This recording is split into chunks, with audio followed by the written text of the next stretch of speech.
Derivatives trading involves substantial risk of loss and is not suitable for all investors. Past performance is not necessarily indicative of future results. So stressful when the world's on fire. Good God. I can't look at this, guys. Like, my strategy is you buy it and you hope that you got a good spot. Yeah, but we all think you're crazy. You don't fight this. No way. The markets are freaking out and you don't think that anything is wrong? Come back tomorrow and I'll lose it all. Should be fun. All right, guys. Well, we've got a big day today, non-farms payroll, and the end to a wild week. I will talk about what we're expecting in the non-farms in a second. First, let's just go straight to the charts and talk about what happened yesterday. Here on a daily basis, you can see the past 2 days have really changed the chart in the Treasury. And we are looking at a situation where a weak non-farms payroll could push us to new highs for the year. Come over here in the volume profile, like what a wild. Here's the FOMC meeting that was, very hawkish, and the market has ignored it. There is a lot of market turmoil going on as there are concerns about regional banks, and that is still out there, right? In the S&P 500, this, when the treasuries kind of started reacting to these banking woes and buying up, the equities really started buying up and put on a real show for us yesterday. I do not trade that, but oh my gosh, was it entertaining to watch. Such a strong move up. And you can also see here, there was some reports about possible ceasefire in Gaza. That it is too early to say that is happening for sure, but it has been hitting oil. They all just turned around and started selling oil again. Here you got silver and gold are kind of up here, going opposite the treasuries, or not opposite, but following the treasuries rather. And Kappa is still kind of struggling though, so things aren't over with the turmoil we've been seeing in China. And the dollar has gotten substantially weaker. Not really helping Bitcoin too much though. Okay, so that's what we got all here in the assets. Now for the non-farms number, normally I kind of have in my head, like, I think it's going to be hot or cold. This time, the things that I look at to determine that are kind of giving me mixed signals. So I think that the most likely outcome here, well, first of all, they're looking for like, what, 184? 185. 185 is the consensus estimate. It seems to me that the market is betting that it will be slightly weak, that it'll be like 160, 175. But I think there is a possibility. Goldman Sachs is saying that it could be 250. So would not hold a position going into this. Let's put it that way, right? Let's put it that way, right? I don't know if the number that you're going to get here is going to change the Fed, though. I think it's I'm with Powell right now. I think it's unlikely that they cut rates in March. But let's see. Maybe they're forced to because of, ongoing banking woes. I need to pull up over here some stocks, right? So we'll just do Trading View and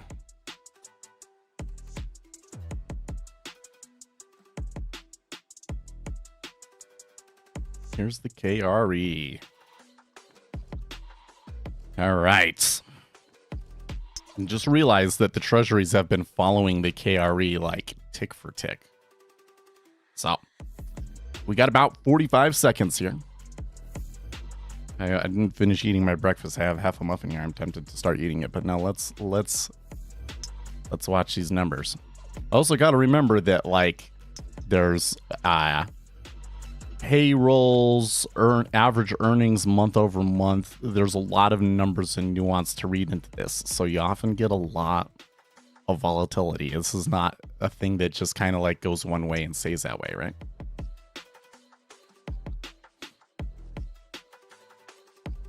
It's cold in hell. Welcome to the stream.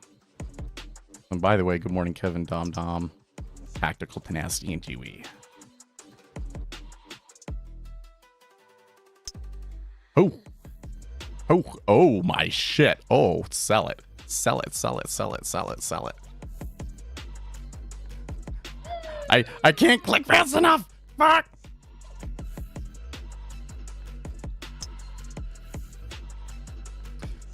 $353 versus an expected 185. Holy shit. Oh my gosh. And the treasuries just got creamed. We are all the way down. We just took 20 ticks down. Wowzer. This is nuts. Are they just going to wipe out everything that, well, almost. So the Federal Reserve low was 31.5 and we're like right there. Yeah, that number cannot be, this whole time, actually this is in the same direction, right? It's higher than anticipated. I am really, Goldman was saying 250 and they had their reasons, but even they were saying, well, like one of the big things is that we had like big weather and all of that, and that might hurt us a little bit. But 353? Are you kidding me? And by the way, US average earnings month over month was spot 6 versus spot 3. So that was about the worst set of numbers you could possibly have gotten for the market. Oh man. Let's just come back over here on the chart so that you can kind of see. Okay, they did not breach the lows from the FOMC. They came like right to it, and there was an iceberg there that stopped them. I probably should have taken some profits on the iceberg. The S&P 500 has only lost a little bit of yesterday's rally though, so whew, man. Wow.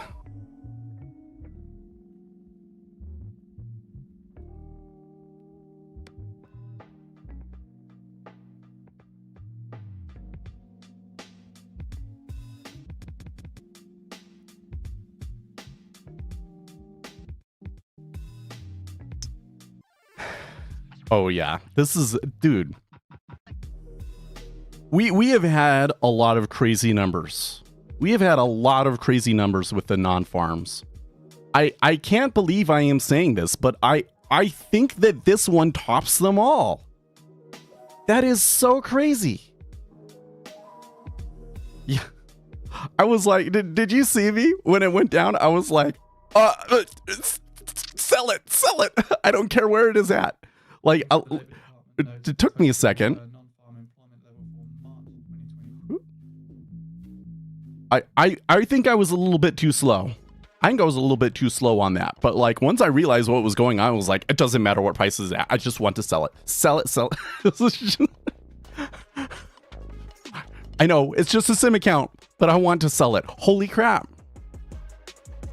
Yeah, this puts a dent in rate cut plans. It really does. It really does. Okay, so there is some profit taking and iceberging down in here.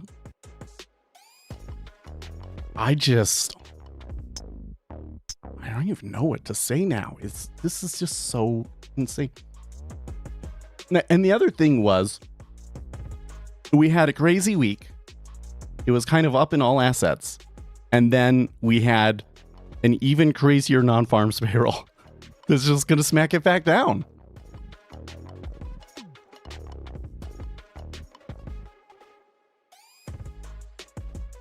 Well, I think that this means that next week could be just as interesting, right? Look at the KRE. So even though this is definitely for me like a I don't care what prices it's at, sell it sort of a thing. In fact, let's take 2 contracts off right there, so that I'm to my usual 5, because I was just clicking like, oh, okay, whatever gets filled, we'll see. Okay. But if the KRE starts to get too icky, the treasuries might start to do weird stuff again. Wow. Okay, News Squawk is telling me now that the markets are no longer pricing a rate cut even in May. So now they're saying not in March, not even in May.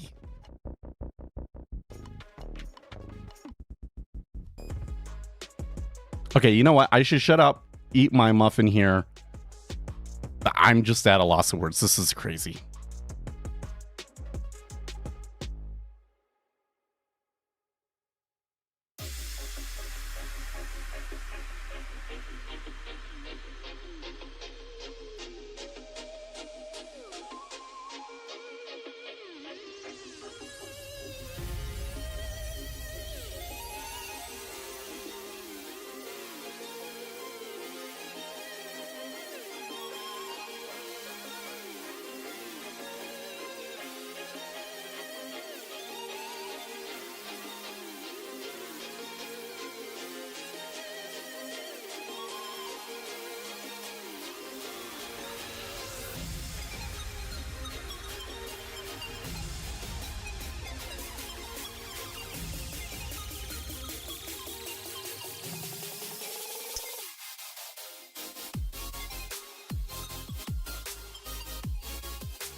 Had a crazy morning. Woke up to my neighbor's house burning down. Wow. Dude, that happened to me when I was 5. Woke up and the neighbor's house was on fire. This is scary stuff. I hope everybody's okay and that your property is okay. Hey, Paul. Oh man, you missed the best. Man. Really, today is just this whole week has been crazy. How low do you think this can get before the KRE starts? You know, I am seeing a lot of absorption here.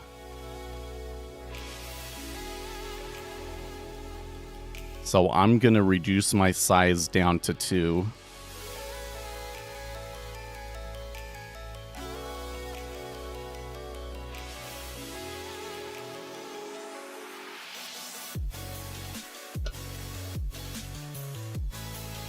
I feel like that the market has just been defying me at every turn lately. So I'm seeing that absorption down there, and I'm just really concerned that the regional banking issue starts to turn the order flow and the treasuries around. But that I'm thinking that probably means that they just continue and it ends up being a trend day, right?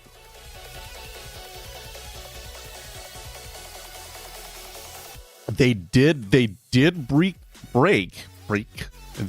breach the weekly low, but so far there's just been more support there. So, oh, actually it's not the weekly low, but it is the low from the Federal Reserve meeting. So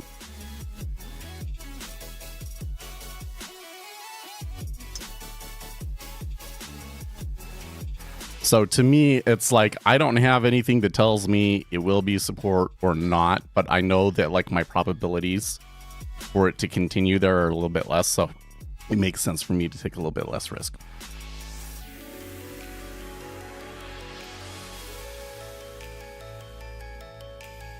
Well, there you go. There they continue through.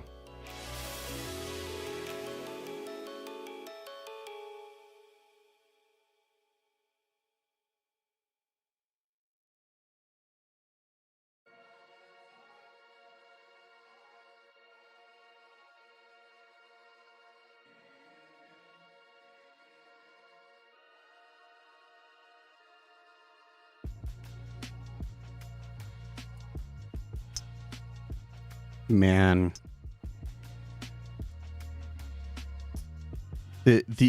I'm just like having a brain aneurysm here, trying to wrap my head around the longer term implications of this report, man. This is just insane. About 75% of House Democrats voted against deporting criminal migrants who commit Social Security fraud. Ew. OPEC Plus members will review extending production cuts in early March. And that's not providing any support to oil? Good grief. Okay, so here's an interesting warning here from Zero Hedge. They don't have a story yet about the non-farms, but they posted this before the non-farms, and they said treasuries may look past non-farm payrolls to Powell's interview.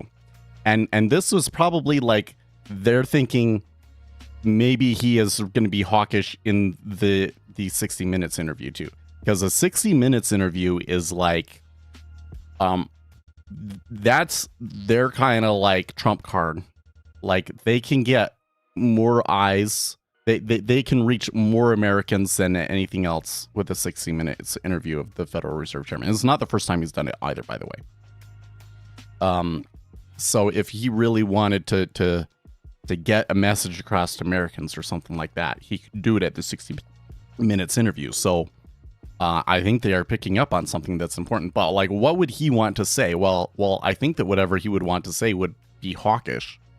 So like, I think that the reason they were warning for that was like, well, what if the report is lower than expected and the market rallies? The rally might be capped because, Powell is going to speak this weekend or something like that.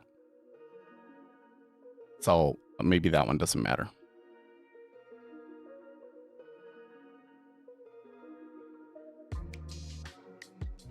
Yeah, so can we get slightly more detailed specs on this report also with how positive the non-farm affects the rate cut differences? I feel like I'm just missing a bit of piece of info in my head. Okay, so yes, and it maybe doesn't necessarily matter though. So there is a lot of information published in that report. It is a report that if I was to read it out to you, it would take me like an hour to read all of the numbers. And then I'd just be reading a bunch of numbers to you, and it just goes in one ear and out the other ear, right? But what will happen is, in the next 30 minutes or so, Zero Hedge and other analysts will kind of post their synopsis of the report so that we get a little bit more detail, right? So that matters because sometimes you'll get a move where like it very clearly goes one direction and then it like completely retraces that and goes the other direction. Because as people dive into the report, they realize that the report doesn't really mean what the market thought it means, sort of a thing, right? But in a situation where the actual number was basically double what the consensus estimate was, I don't know if those details matter so much, right? This is just going to sell. So I think the only thing that can possibly put a stop to these treasuries, the treasuries in particular, turning into a trend down day is the regional banking issue, right? So that's why I took some sequential profits, because I'm concerned about this thing down here. And it's not that I'm concerned about it. I think that it's something that's going to blow over, but the market has been concerned about it, right? So that's why it's like that kind of like detailed information maybe doesn't necessarily matter to us, right? But here's another issue is the traditional model of how markets work, which we know is wrong, by the way, but this is the way that people think it happens, is the report comes out and then everybody in their mind or in their spreadsheets or however it is that they do it, everybody looks at that number and compares it to their models and everything, and then says, okay, based on this new and updated information, I believe that this is what the S&P 500 should be worth. And then they sell, and the number of contracts that they sell is based on how far away we are from that. And then when we get to the fair value, they take it off. And so the market will move to and balance around fair value. So somebody that subscribes to that theory of the markets might say, well, because we saw some absorption down in here and we're rotating around 112 even, that maybe means that the market now believes that this is fair value. Okay. We know that that's not true. Okay. The market is not informationally efficient. And basically what people do is they say, is it long or short? Oh, okay. The number was higher than expected. That's bad for inflation. That's bad for, treasuries. I'm going to sell. And that's just what they do, is they just sell it. They just sell. And how far it goes is determined by how much they sell. So this time we sold about 50,000 contracts net. And that's what shoved us down that far. That was an insane move. Okay. Over the course of the day, on a number like this, you could easily see a cumulative delta difference of 100,000 contracts, right? Because that was just the traders. There's going to be all of these longer term guys that are going to have to shift, especially since we are getting into like levels that affect momentum strategies and stuff like that, right? At the very least, there's going to be people taking positions off and stuff like that. Okay, so there's probably a lot of more orders to come. And that's the way that we look at it, is we try and estimate how many orders you're going to have. So that's why 100,000. So for me, if we get to like 100,000 net sell contracts, that at that point I know, like, I can probably keep it on. Like, I might be able to swing it into next week, right? But I know that that's probably, like, it's probably not going to go very much further today because of that, right? Because this is just like you've run out of people to sell. Okay. But again, this KRE thing, we had 50,000 contracts net buying yesterday when we were moving up on the KRE. That was an insane move too. So this is, I have never seen a situation like, not to this degree. I think I've definitely seen situations where like there's a non-farms, but then there was something else going on and that ended up being more important than the non-farms or vice versa, right? But I don't think I've ever seen it be like this extreme,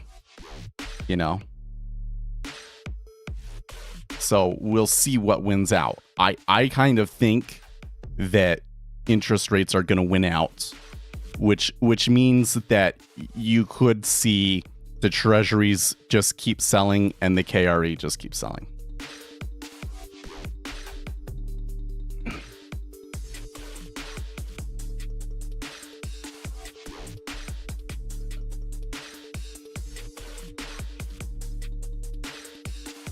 So yeah, that's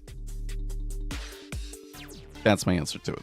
So yeah, you are missing some stuff in your head, but in terms of us predicting the flow, you don't necessarily need to have that information at the moment. We'll read it when it pops up, and you'll see. Probably won't change your mind on anything, right? Wow. So as I'm talking about that, they start pushing to new lows. Well, it's not a new low yet, but they're touching it. And there's a little bit of iceberging there.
Okay, so at the top of the hour is kind of this time period, the 30 minutes before the stock exchange opens, where, you know, the stock traders start to make their moves.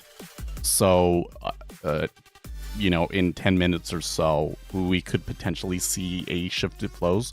So this kind of possible positive flow on, you know, people betting on a banking crisis and whatnot. I don't think that that's how it's going to play out, but it's definitely a risk that I have to keep in mind, especially because of the way that it went yesterday, right? So that flow may come in at the top of the hour.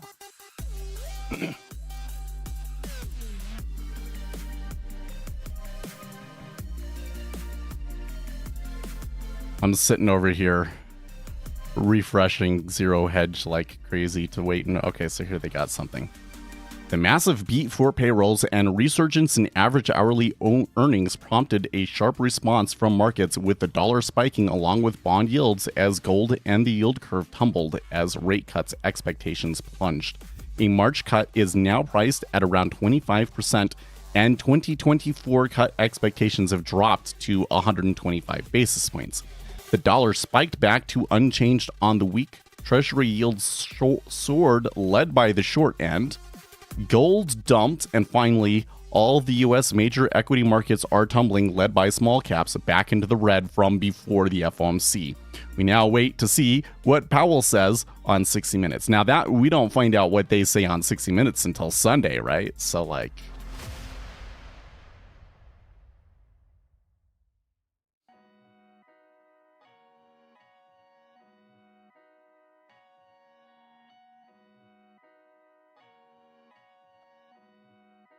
has been kind of so these are new lows here, but it's kind of been sitting there for a little while, so they're not actually like pushing through the liquidity yet. It looks to me like the liquidity is damaged and the sellers are a little bit exhausted. So that doesn't mean that I'm like playing for a bounce here, but that, you know, if we continue to push through, it's probably going to be more like a slow moving train sort of a thing rather than,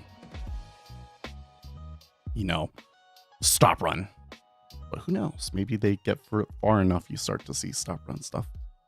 Do you think this changes his outlook? Probably. Well, if anything, it solidifies it, right?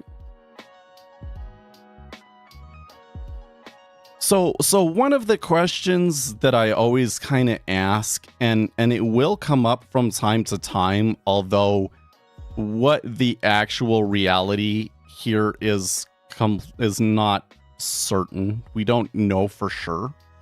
But my understanding is that for a major report like this, when they have a Federal Reserve meeting or just before that number, like the non-farms number, for instance, that the Federal Reserve has those numbers in front of them for the meeting, even though the market doesn't have them yet. So it may be entirely possible. I'm not saying that he did, but I'm saying it's possible that on Wednesday, Powell knew that this number was going to be higher than expected. Right.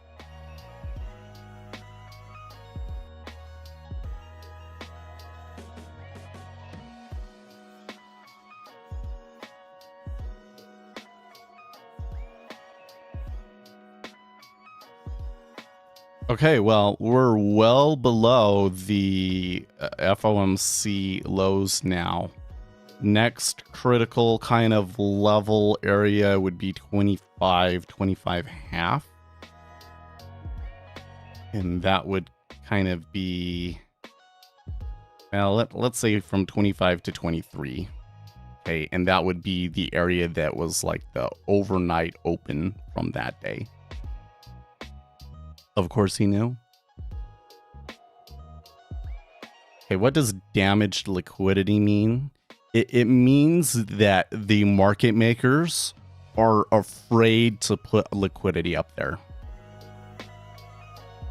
So it doesn't look too bad to me. You know, I'm still seeing. So like the thing to me that's like, oh man, the liquidity is definitely damaged here, is like when they can't seem to even put up 500 contracts either direction. Like they'll only put a 500 contracts up for bid, and then it ticks down and they can only put 500 contracts on the offer. It just goes back and forth like that forever and nobody wants to put anything. That to me is damaged liquidity, right? The market makers have been like, okay, this is not my market. I'm pulling out here. I'm going to let this calm down. Then maybe I come back in later, right? Big move can damage the liquidity. Staying in an area for too long can damage the liquidity. And it takes about 45 minutes for it to heal. So it's not even been 30 minutes since the news, right? And when the liquidity is damaged, it's kind of hard for things to move. It's kind of hard for things to move because the guys that want to sell, like let's say that I'm in here and I'm like, okay, I have to sell like 30,000 contracts today now because of this, because I'm a momentum trader and this just triggered my momentum down signal or something like that, right? Well, it does not make sense for me at this point to just smash these bids at like 25, 24, etc., etc. If I think that I can kind of pull back on the speed of my trades, you know, just kind of slow down and just slowly trickle into this area where it's just stuck there. I will be able to trade more in that liquidity hole than I will if I continue to shove it down. Right? So it kind of like constrains price.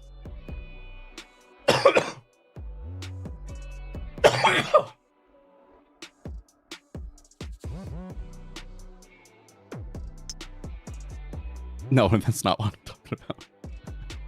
No, we're just talking purely about the book here.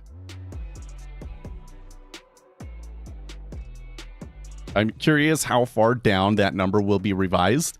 Yeah, well, you know, I've not seen anything about revisions to the previous month's numbers, right? But January was pretty good too, right? So if they revised down January...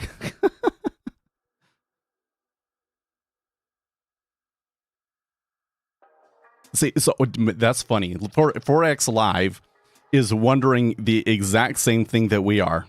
Is this why Powell ruled out a March rate cut on Wednesday? So maybe they know for sure if they know. Supposedly, White House and other U.S. officials don't get to see the non-farm payrolls data until the afternoon before it is released. If I were in charge, no one would see it until it was released. I have to wonder if FOMC officials got an early look at this report as well, or at least a tap on the shoulder that it would be strong. That would go some way to explain why Powell pushed back against March. For sure, you could make the argument that he should have done that anyway, because there has been plenty of strong data. But I wonder, as for the FOMC, the March meeting is down to 19%. Even if February payrolls are negative, I don't think you can cut there after this. As for the May 1st meeting, it's now down to 90%.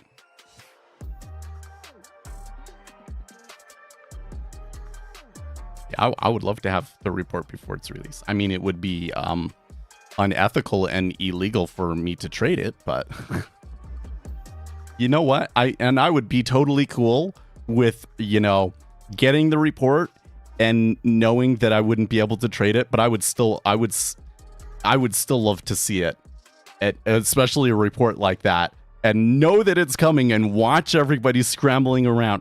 Well, yeah, think about this sort of a thing from the perspective of the informed trader, right? Like, just put yourself in that situation.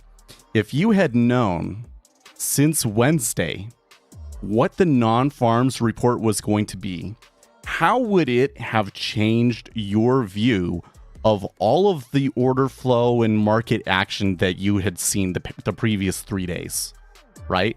How would you have been thinking about that stuff? It's kind of funny to think about, right? But that's informed trading. If you can find a situation where you kind of know something like that, but it would actually be legal for you to trade on it, that's the best edge, man.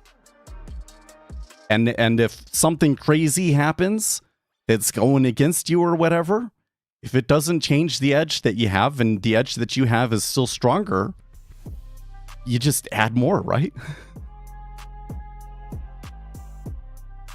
With today's technology is very well, but except for that, everybody is going to all this work to try and calculate this number, and they keep getting it super, super wrong. What's with that?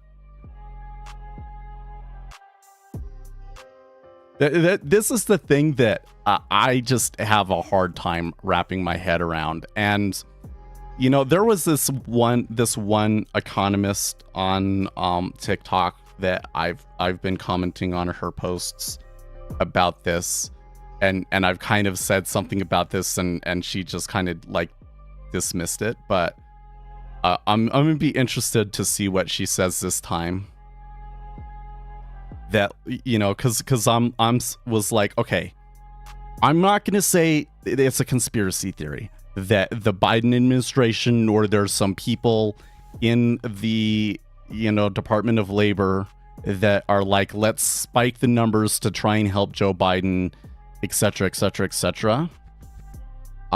First of all, for me to say something like that publicly, I mean, we can of course speculate about it and say it would be kind of, you know, what would that mean if that was true? But I'm not going to say I believe that unless I have empirical evidence to suggest that, right? Okay. So if that's not necessarily the case, then how can you explain these numbers? Well, I think that you had a pandemic, and it just has all these wave impacts that are probably going to continue out for years. Because there's still like major distortions in the market, and it seems to be messing with everybody's models.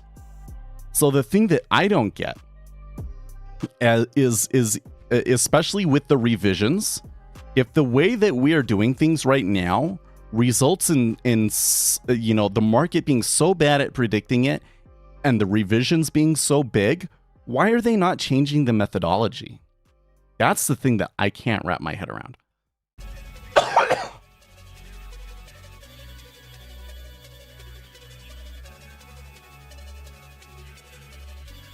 Because the economists think, oh, it's fine, like the number is what the number is based on the methodology, and but I'm like, okay, but like, don't you see that if the methodology is this wrong, that it's causing like a material harm to the markets, right? Like you can't have the market be this wrong every freaking time and then revise the number by like half the number of changes every time that happens. That's a whole month basically where the market is running on incorrect information, right? So let's see here. There's this page on the Bureau of Labor Statistics where they give you the revisions. So let's see here. Have they updated it yet? No, they have not. Because this report would have been the third revision for December and the second for January. There's the first number, first, second, third. So they have not updated that page. So I would have to go to the actual report to see what the revisions are.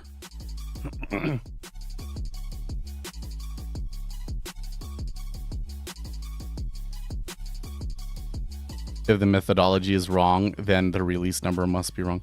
Well, but I don't think that they necessarily changed. Like, I am not convinced that the Bureau of Labor Statistics have somehow changed their methodology or how they do revisions since Joe Biden has been in office to kind of shift things.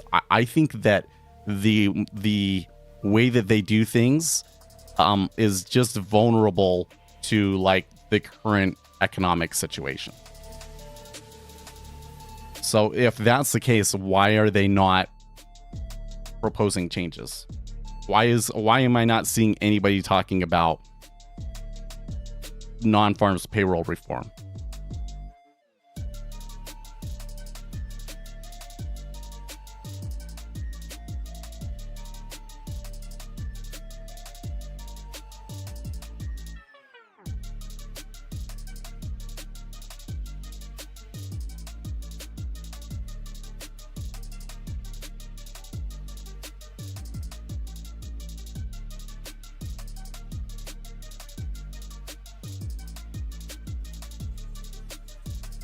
Yeah. You know what, TLA? I've been waiting for you. Not for you personally, but although it is nice to see you again.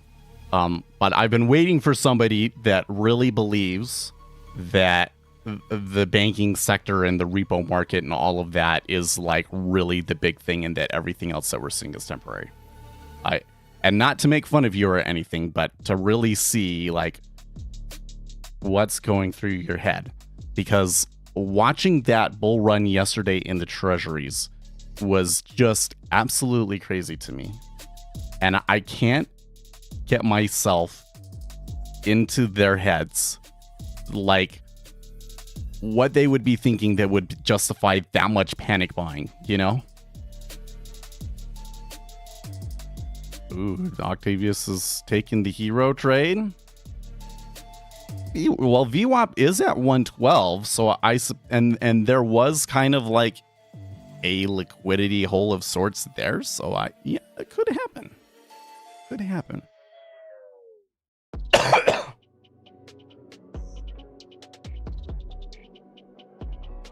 I will say it's been about 8 minutes or so since the past since the top of the hour. But since then, all I've seen is buying in the KRE. So, any news to Ninja Trader? What do you mean? Why would you be expecting news to Ninja Trader?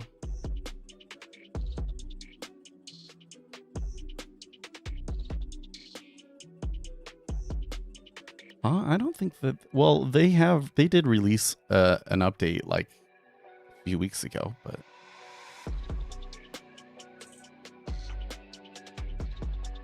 the disconnect between the treasuries. What are you talking about there? I will say we flattened considerably on this move, and there's maybe a little bit of mean reversion going on in there, but the way that it's mean reverting is by the 30-year selling off harder. A government economist is the only job I know of where you're constantly wrong and you still keep your job. Well, but okay, so that's where I kind of think that our perception of how they do this probably doesn't line up with how it's actually done. Right? Like, I don't think that they're necessarily in that first number that comes out trying to predict what the actual reality is in the economy, and then they get more data and they change it, and then they get more data and they change it. I think that they have like actual number things that they're looking at, and then they kind of combine it all together. And the economist part that they have is there are places where they have to make see the way that they do seasonal revisions and that sort of stuff, or the way that they have to come up with a methodology to estimate pieces of information that don't exist yet, right? So the way that they do their estimate is going to be based on a static, or maybe we shouldn't call it a static model, but like a mechanical, like a mechanical model, right? Like there's just rules and they're supposed to follow them. At least that's the way that the economists explain it. I haven't been running my robots, so I thought you asked me about that a while ago, but so I had some high frequency trading robots, and they showed a lot of promise in back testing. But when I started to trade them, it wasn't that they traded terribly. I would say that they traded okay, but the trades that they were taking were not the same as the back tests. So I immediately went back and said, okay, like this isn't working. So I think that what's happening there is that when I'm doing the back testing on an order flow indicator, I have to use tick replay, which is where, there is like historical bid ask prices, and it uses that to determine what was a buy and a sell and whatnot. So the difference between tick replay and live can be like 10% or more. And for you looking at a chart, that doesn't really matter, I don't think. And probably if I'm watching like a 30-minute chart or something like that and backtesting against that difference probably doesn't matter. But when I think it seems to me that when I'm doing it on a 1 to 5 second chart, that it does matter. So what I did was I went and I added some indicators to my charts and so forth to capture the order flow live. So I have been for a year and 3 months now, because I started in about October of 2022, I believe. Yeah. So I have been saving the data on my hard drive, and with the intention of reinterpreting that data in Python, and then doing the backtesting in Python. Because with Python, I can potentially utilize, machine learning models and stuff to help me.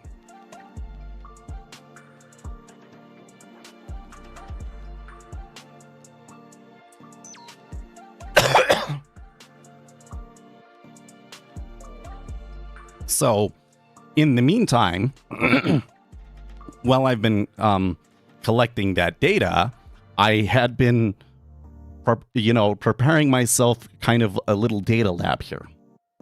So that's why, during Christmas, when I knew that all of the hardware would be heavily discounted and everything, we built a new machine. New machine has been awesome. I mean, I guess I don't really notice it because I don't really play games a whole lot anymore and stuff, but there was a couple of little friction points when I was running the stream and things like that, where I was like, wish we could use a little bit better of a machine. It's run great. It's run absolutely wonderfully. So, and then the old machine, we got rack mounts for both of them. So both machines are in the rack now, and the other machine has Debian Linux running on it. That's where the Discord bot is running right now. And I've been doing some other work. So I containerized the Discord bot. So the next thing that I need to do is to set up Kubernetes on the Debian box and, start running the Discord bot in a container. And then I will have all of the infrastructure set up to start building some sort of backtesting lab through Python.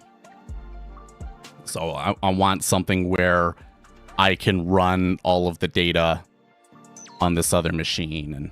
And so I think the first thing that I'm going to do before I get into trying to backtest an order flow high frequency trading scalping robot is to get something that will record and translate everything that I say. So I'm not entirely sure how I'm going to do it. Maybe I will just have a web browser page. So if I pull up the web browser page, that records what I'm saying and sends it to the other machine, to my cloud.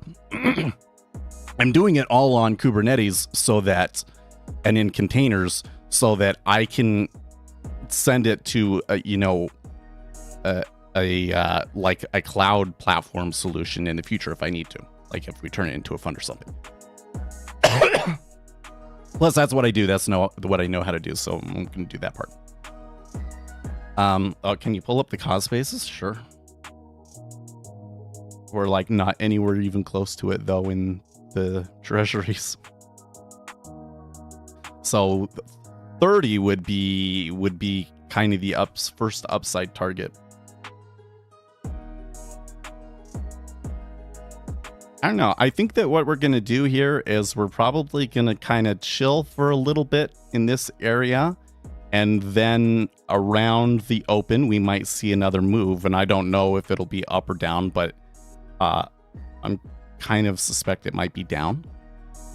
But, it depends on what the equity traders decide to do. That's a period where there's kind of a regular flow that we know that comes in, although I can't necessarily predict what direction it's going to be. And then after that, then I might be more interested in plays where, like, we come back to the VWAP or something like that.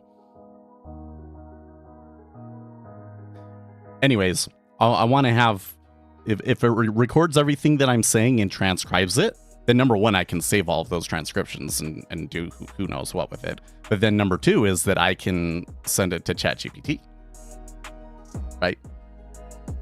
Or maybe my own model that I've done, so that I can have a robot that, like, listens to everything that I say and responds.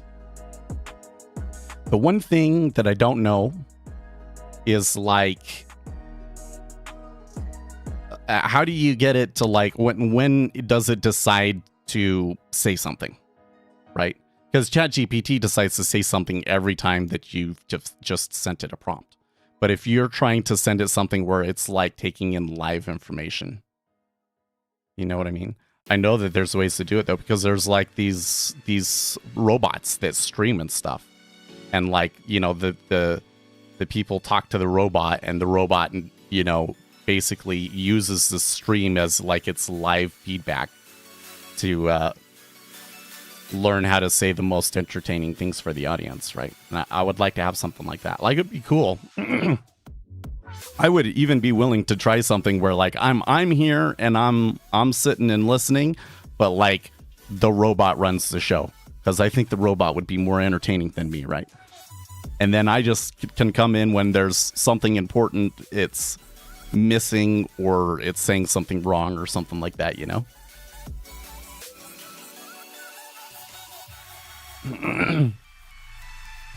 You just told me the future. Okay. Well, 4907 isn't a crazy target, but I'm a bit confused. Does the Fed not look for maximum employment? Okay, so we are already at maximum employment. So the Federal Reserve has something, a theoretical concept called the natural rate of unemployment. So in a healthy economy, you are going to have people quitting their jobs, getting fired, whatnot, and then just moving over to a different job. So this is the natural level of unemployment. If unemployment is less than that natural level, then it means that something unusual and artificial is going on, right? Like that the government is stimulating the economy when it doesn't need to. And so more people are working than you would normally need. There's some people that are just not going to work, right? So the Federal Reserve basically says, okay, there's this natural level of unemployment. So that is kind of like their target for unemployment. And if it gets below that number, that's when the Federal Reserve starts to say, okay, this is a concern now because this will lead to price instability. And that's when they start getting hawkish and yada, yada, yada. So right now, the Federal Reserve believes that its current interest rate policy is, what is the word? It is tight. They think that their current policy should be a slight drag on the economy. And so they would like to reduce interest rates to get it back to neutral, right? But if we're seeing these absolutely insane non-farms reports and all of that sort of a thing, then that kind of suggests that inflation could come back very, very easily. And as soon as you cut, everybody's sitting there waiting to buy, and the inflation will just come in instantly right back, especially since we didn't have like a recession or anything like that, right? So, yeah, the Federal Reserve was already saying, hey, we don't think that we can cut in March. And then you come in and you have, The February non-farms report is like absolutely crazy. It's like double what the market anticipated. Now you definitely can't cut rates in March. Now you definitely can't cut rates. Now, if you're trading equities, you might be a little bit confused because you might be like, well, but isn't high employment and everything good for the economy and good for stocks?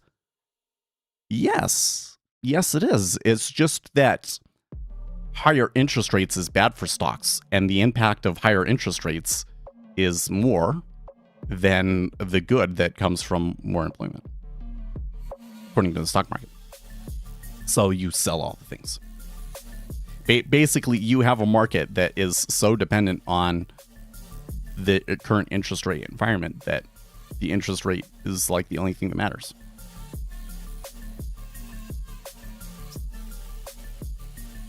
Yes, Live Action says after today, I heard May cut is now in question. Yes, they are repricing the chance of a May cut. And I don't know what it is at this moment, but like it was like 100% before all of this. And now it's like 80%.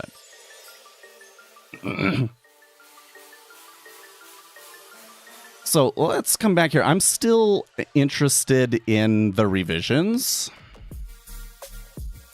So I'm betting that zero hedge is probably updated.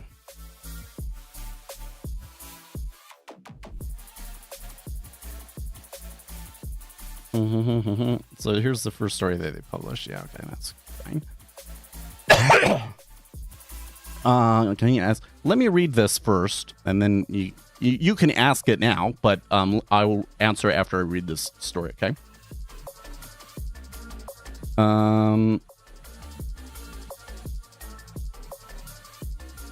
Okay, yeah, we'll read the zero hedge synopsis. Well, we did warn readers that anyone hoping for a negative print in an election year would be disappointed.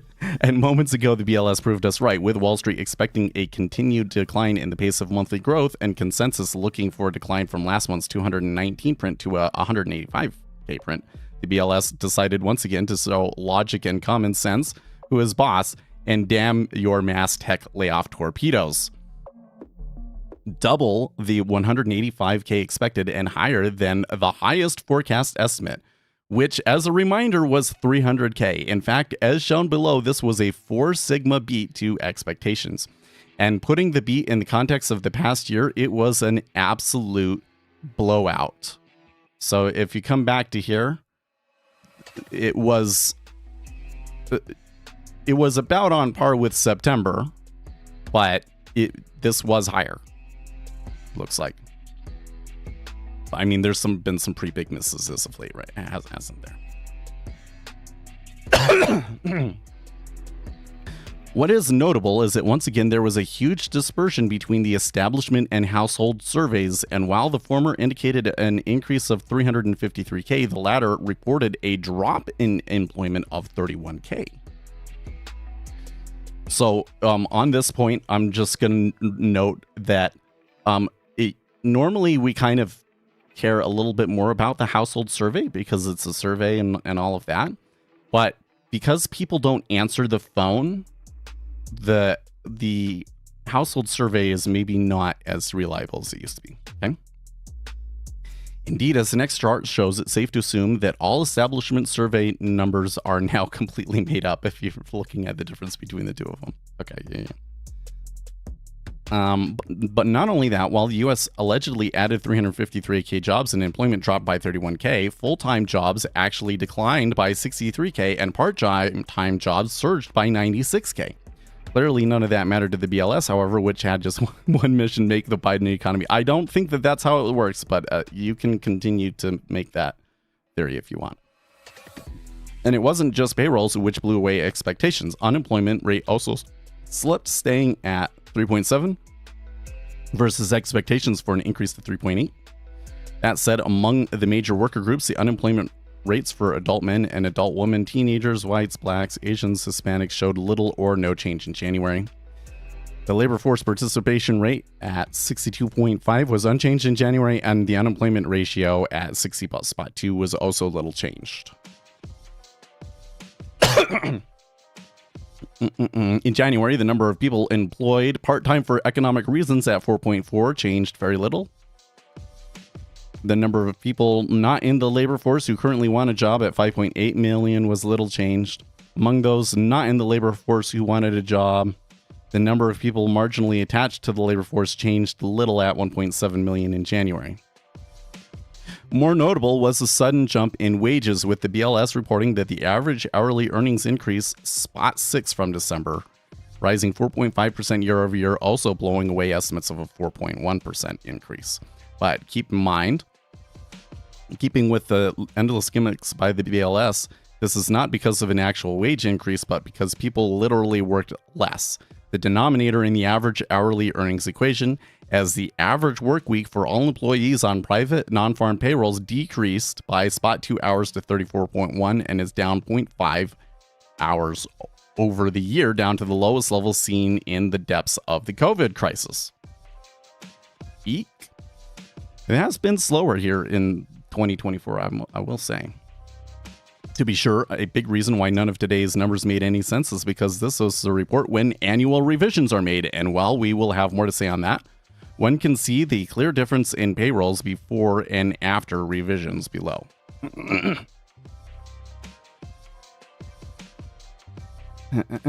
not going to read this breakdown by sector. I was hoping that they were going to say something about revisions. Alas, they did not.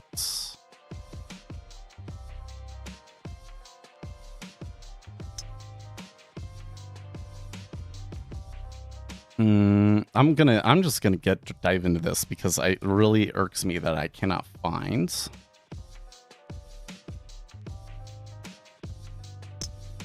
what the revisions were.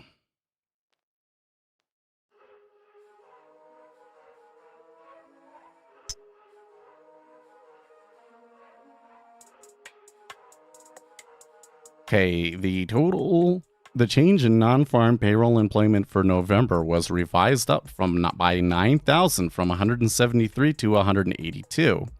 And the change for December was revised up by 117,000 from 216 to 333. Well, that's why they're not saying that. If they had revised those numbers down, Zero Hedge almost certainly would have said something about it, saying, see, look, they're cooking the numbers and then they revise them down later. But this time, they revised them up quite significantly. So that means that with the revisions, the report was even more hawkish, positive, whatever you want to say, than we thought before.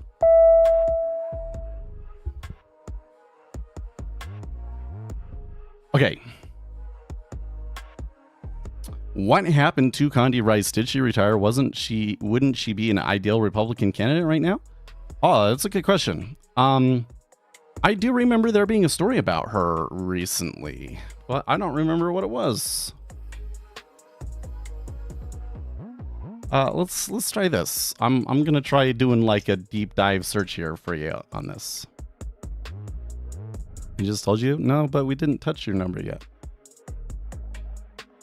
You said 4907. We haven't touched that. We're just like hardly done anything in the first 40 seconds. Right. Did you write a book warning about Trump? Okay, so I think what I'm going to do is I'm going to go to Google Trends and I'm going to say Condoleezza Rice. Interest over time. And I'm going to change the past 12 months, let's say. Okay, so in November, December 2023, there was Condoleezza. There was some interest in it. Okay, so now what I can do is I can say Condoleezza Rice and tools and change the time that I'm looking for to a custom range and say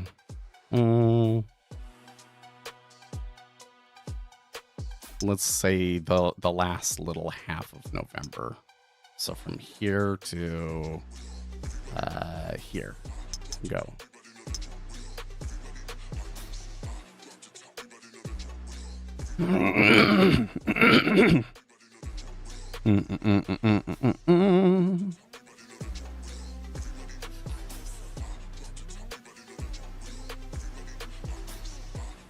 No.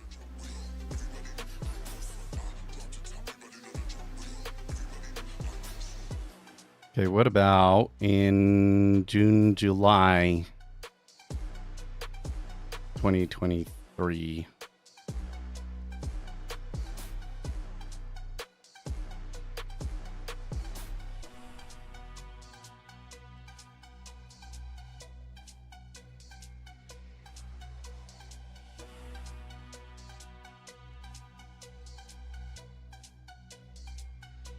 Condoleezza Rice talks Trump's indictment.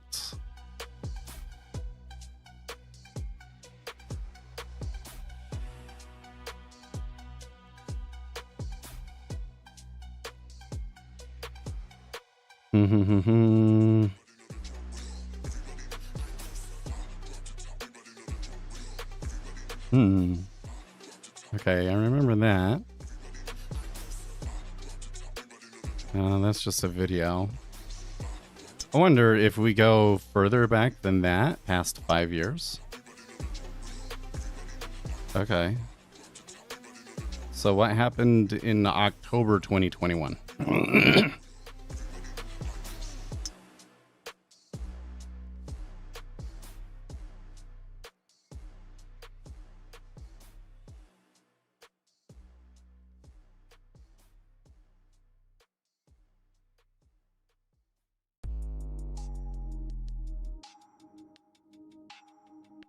October 17th to the 23rd.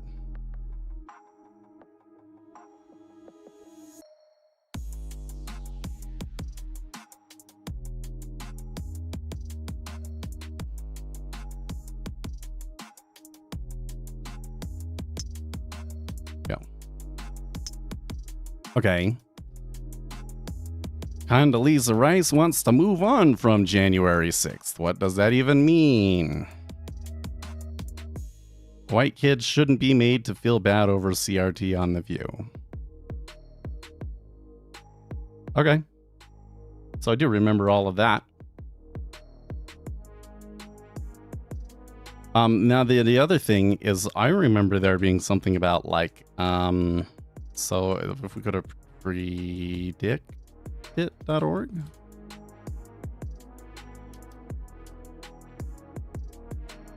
Wasn't she on here?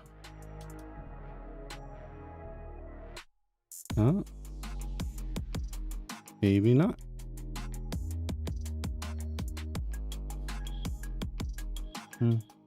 So I don't know.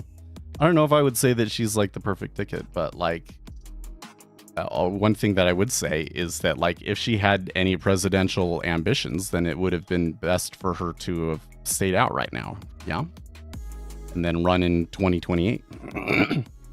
As I was saying yesterday, you know, I think that it may actually end up being to Donald Trump's advantage that he was not in office from 2020 to 2024 and then gets to come back in, because he basically gets to skip a bunch of like economic turmoil that might be really problematic, and you know, and then come in and have the chance to kind of like, you know, being a president on a second term is a little bit freeing, and there's some things that need to happen that, you know, tough decisions to make that some voters are going to be upset with. Like, the United States has to get its fiscal situation under control at some point. And that means that you have to either cut some benefits or you have to increase how you're getting the revenue. Okay, so somebody's going to be upset about that. You don't want to make those decisions as a politician. But if you're president and you know this is your last term, you can come in and you can make those kinds of decisions, right? So it may actually be to Trump's advantage that he got this little, you know, if he actually ends up becoming president again, would be to his advantage that we got this little 4-year reprieve, right? Well, we did come back up to the liquidity hole that we've kind of been stuck in at around 27.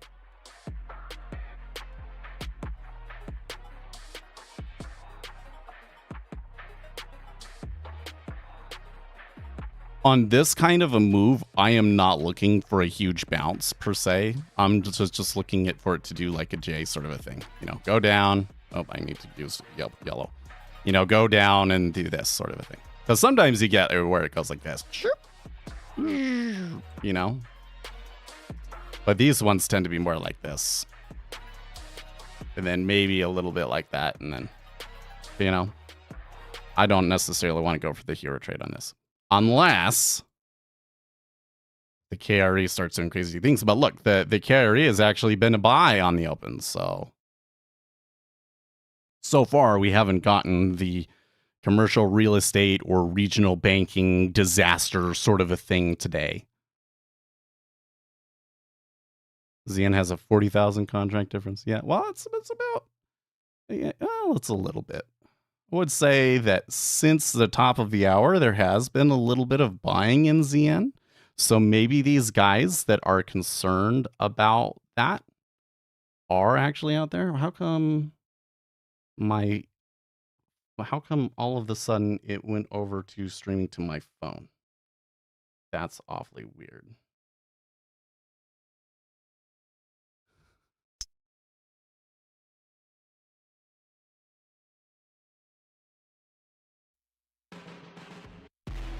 Okay.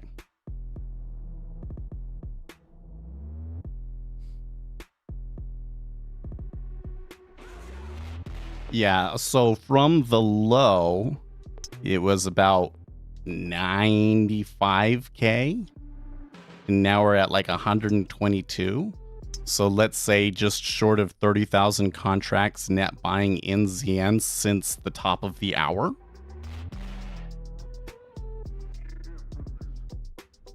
So that kind of panic buying order flow might be there and just not actually being able to push price that much. Perhaps.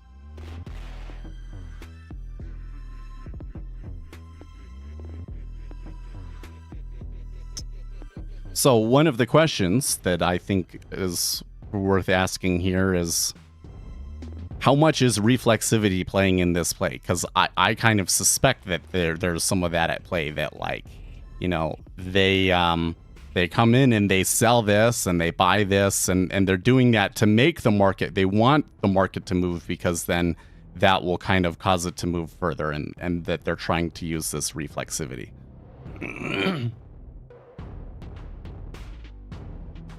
But if that's what they're trying to do, if they're trying to do it right now, and there is net buying in the treasuries, but it's only kind of just doing a kind of a gentle little pullback, then that does not bode well for the trade, does it?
I find it interesting that, well, I guess the KRE, they did sell off of the non-farms news, but it's not like crazy or anything.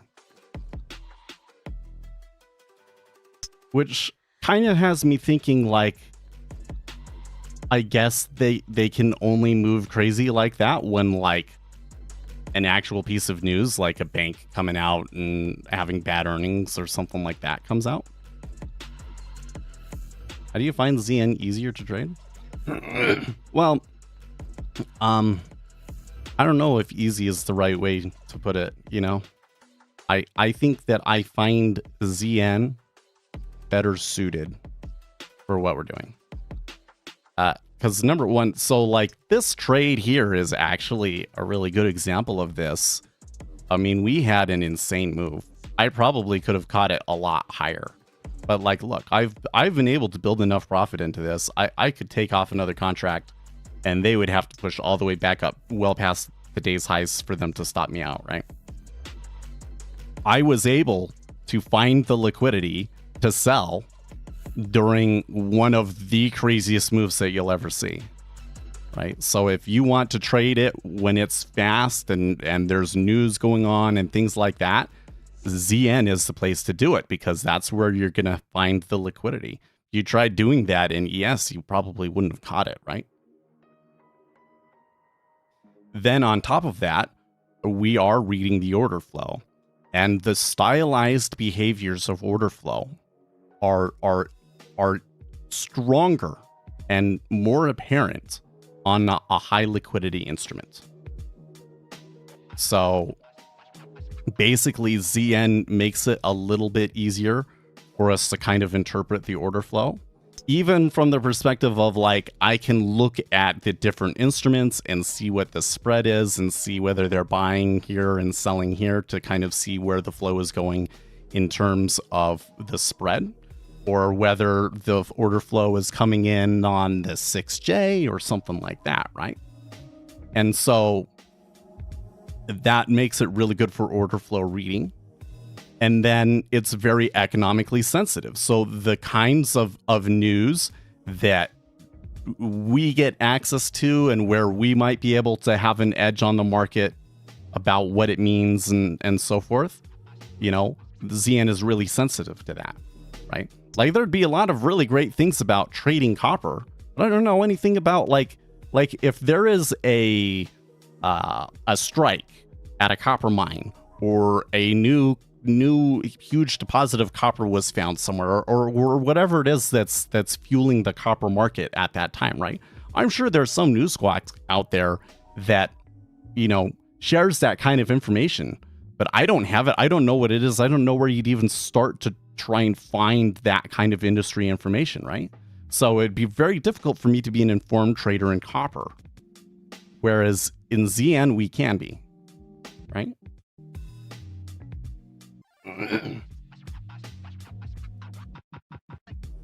Yep. It's hard to read order flow in ES. That's true, because ES is much more of a derivative than ZN is. I mean, all futures are derivatives, but like how much of the flow here in the treasury is people just making an outright speculative or a play in line with the direction that it's going to go, versus in the E-mini, there's a lot more of these people that are hedging and all these other various reasons for why it's moving that have nothing to do with where the index actually ends up going. So the order flow in ES can be very deceptive sometimes, right? Like this situation where like the cumulative delta is selling, but the index just continues to move up, and it does that like all afternoon. That never happens in ZN. It's really weird for ZN to have like a cumulative delta price divergence of more than 30 minutes, whereas this sort of thing in ES happens all the time, right? Did you get... Yeah, I guess you did get VWAP. That was a tough trade to hold that, because they were definitely pressuring you, right?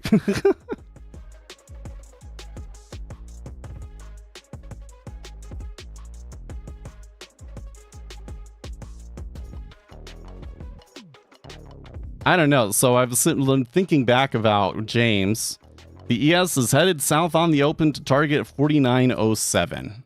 Well, that's not what really happened, was it? And now I see him saying, I told you, and here comes the spike higher on ES. You're full of shit, dude. It basically did the opposite of what you're saying it was going to do, and then trying to claim that you predicted it. You're so full of shit, dude. Oh, the reversal is coming a little after 10 EST. We don't have more news today, do we, by the way? I don't think we do, but...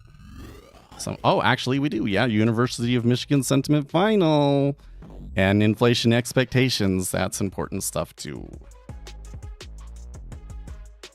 Well, I think it's already too late because your prediction was about what it was going to do on the open.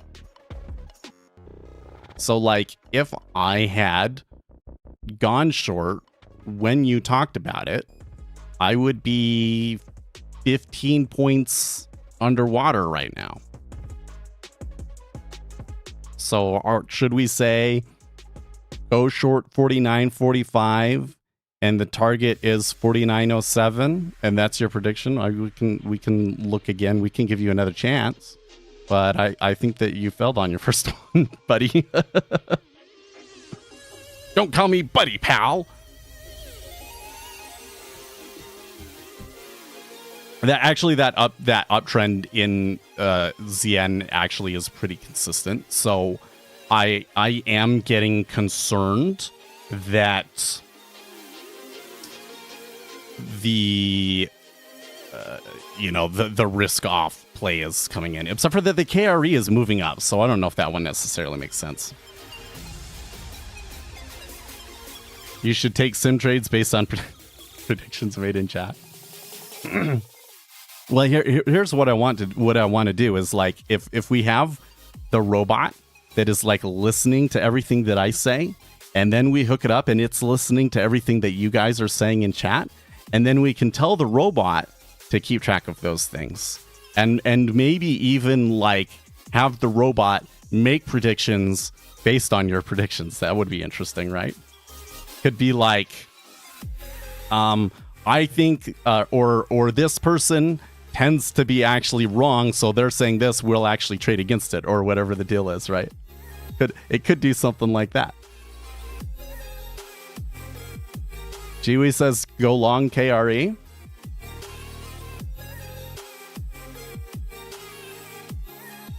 So something that the S&P 500 has been doing a lot is, like, you'll have bad news, and then, like, the 0 day to expiration traders and all of that will come in and, like, just push it really, really hard the other way.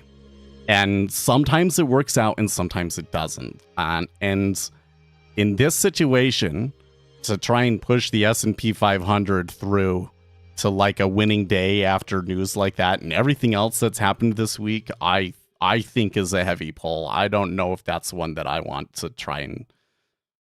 I don't think that's a bet that I want to try and make. Okay, now this is getting a little scary to me.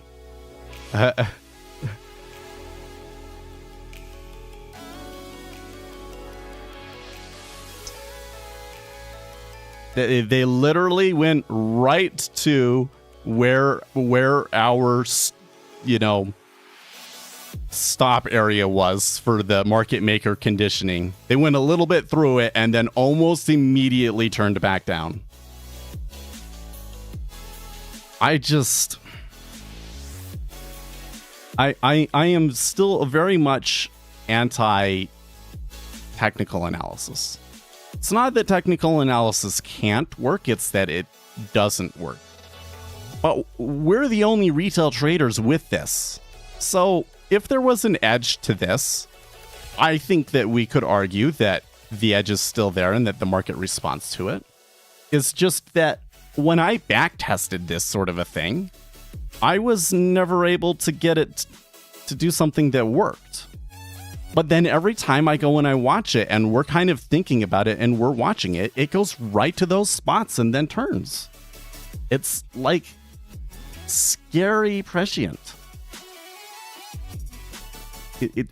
And I don't get why that doesn't come out in my back test. You know, what do I got to do to make it work as a trade? Is just so weird. I mean, I guess in this one, maybe what you could do is you could say like, when there's been a really big down move. So first we would have to look for a down move of a certain magnitude. Let's say a down move of a certain magnitude in number of contracts, right? And then, you know, when it gets so far past, yeah, I don't know. So we'd want to some sort of mean reversion trade. So usually what will work for mean reversion trade is like looking at what the average range or average something such and such is. And then when it goes beyond that average, then mean reversion possibly comes in. We find the mean reversion, and then we try and trade it back to that first stop area. And maybe that's the trade.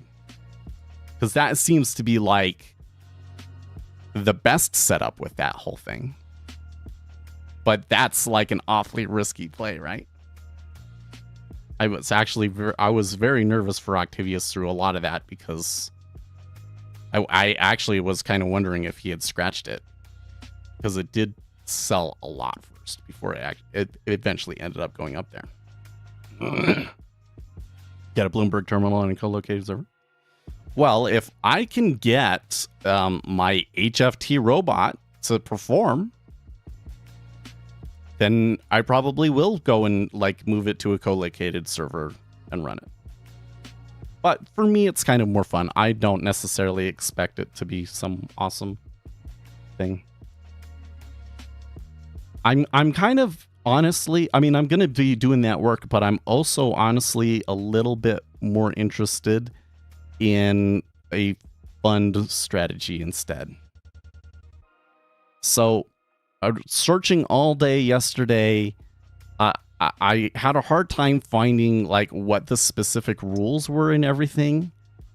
It seems to me that there are situations where if you are a commodities pool and you are a public commodities pool, that you basically get treated as an, what would we say, like an unbacked security or something to that effect. Meaning that then at that point to be public, you have to go through all of the rules that you normally have. So like if I'm going to, you know, if I'm really going to do like a public offering sort of a thing, then I have to get registered as a security and go through the SEC and all of that stuff, which is expensive. And then basically you're an ETF. Or a private offering where, you know, it's like what a 506 regulation D offering or whatnot, which would limit us from advertising and things like that.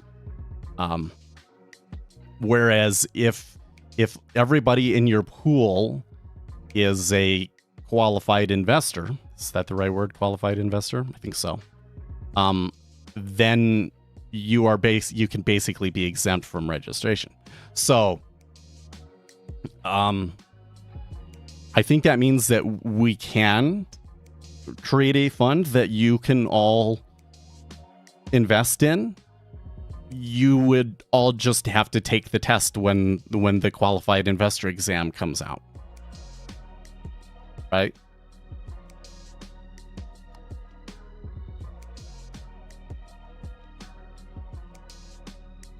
And then maybe we could, like, I think that we would start with a really simple strategy. Something that is like a basic momentum strategy or something like that. So something that's fairly low risk, but would provide diversification and would provide, you know, a good reason to do it, right? A good reason for somebody to want to put some of their own money into that instead of putting it into an index fund or something like that, right? But then if that went well, then I could like make other kinds of funds, essentially with the same kind of idea, but be some that are more discretionary or more complicated strategies and stuff like that. So that's kind of the one that's a little bit more serious, and the HFT one is kind of like more me following through on stuff that I wanted to do. And Delta and Xian, well, let's not say positive, but it has been on the rise for quite some time, hasn't it? Anyways, so I don't know. I don't think actually it might be. I'm not sure on that one. I'm pretty sure that the 65 that you are. Let's see here.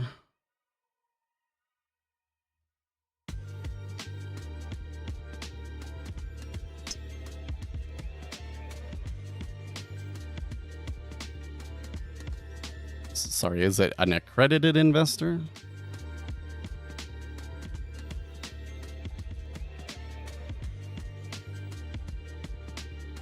Yes, it's an accredited investor. A knowledgeable employee, blah, blah, blah, blah, blah, blah, blah.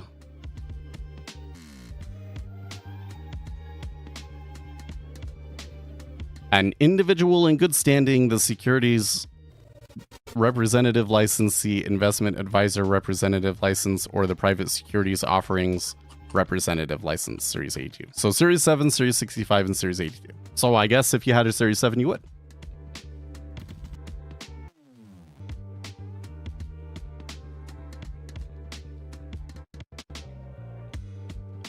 Well, I would say that it's already retraced a pretty significant part of that down move, right?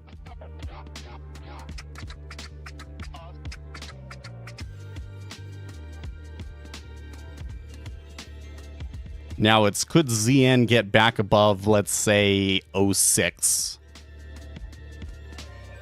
That would be like a bigger deal, right? If it's going to go back to 06, then I probably want to bail on the rest of this. Oh, okay, Biden is taking his victory lap about the numbers again. I don't know if you want to take a victory lap on that one, though.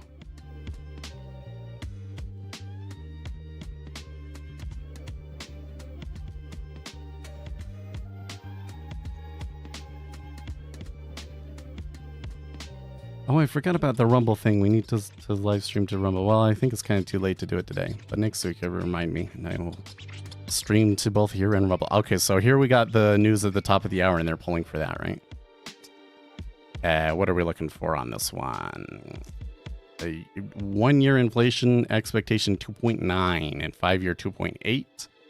With the headline Michigan Sentiment Final looking for a reading of 78.9.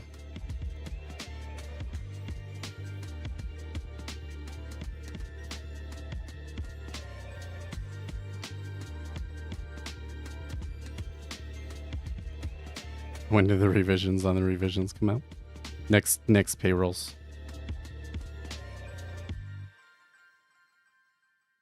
Okay, so it was higher than forecast at 79, but that's only by like 1/10 of a percent.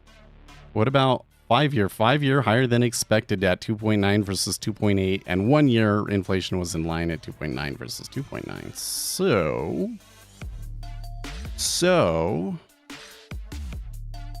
I would say that report was generally overall negative, but the market doesn't seem to be reacting too much to it.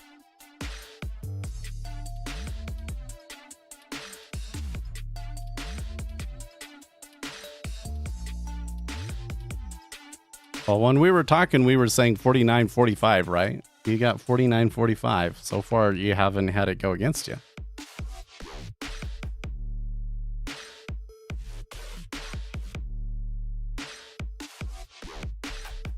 Government spent $250 for every $1. Yeah. Well, it's worth noting that the government has been stimulating the economy. There has been, quote, stealth stimulus, and I think that is a very good explanation for why many of the economic numbers continue to be so strong despite the interest rates being so high. So I'm kind of think that something that might be going on is that this whole modern monetary theory thing, okay? Nobody in the banking world that's serious, nobody that's in a policy making position believes in modern monetary theory. I think that they all understand the extreme risks and kind of naive assumptions associated with modern monetary theory when a market is involved with it, right? But the politicians, on the other hand, are not. These far left people, especially, you know, all of the people that watch the Young Turks, they're totally all in on the modern monetary theory. They're like, oh, if you don't agree with modern monetary theory, you just don't understand it, and you need to read Stephanie Kelton's book. No, she's full of shit. She's just an academic that just doesn't understand what she doesn't know. So the Federal Reserve, I don't think, is trying to do modern monetary theory, but I think that the government may be. And so Biden came in and they said, well, okay, in order for us to have a strong economy, we need to, you know, put the money in. And since we're kind of restricted on how we can do that, we're going to do it through this stealth stimulus thing. And it's been working. But again, the problem is like, what happens with all of this when a market gets involved? Okay. If we were to come in and say, well, the Federal Reserve just needs to keep interest rates low, or you know, because we don't want that to hurt the economy, then nobody's going to buy your debt. Like with the way that things are right now, I think that we have real concerns about who's going to buy our debt. Okay, this whole move that we got. Go back to a chart. Go back to a chart. Okay, this whole thing over here, you know, late last year, this whole thing. Why were we moving down like that? Because coming into August, September, like that was when it was, oh, this is the last interest rate increase. It's all, you know, that this is the worst that it gets, right? So shouldn't we start turning around? And then it kept going down for 1 or 2 months. And some of this was like really crazy, insane. What was with that? Well, we go back and later, now we have the numbers and everything. And we can see that sovereign wealth funds were selling their treasuries like hardcore. They just dumped, like their holdings of treasuries is much higher. And Americans, companies and individuals are basically picking up the slack now for it, that they kind of have to step up and provide the demand for it. Okay. So when you get to a situation where foreign countries don't want to buy your debt, that's like a huge effing problem, right? So if the Federal Reserve were to start cutting rates when the economic data really doesn't justify it and there's still a possibility of inflation coming back, right? If they screwed that up, then they really wouldn't want to have your bonds anymore, right? And we will really, really pay the price for it because the markets will spike the rates. Market will spike the rates.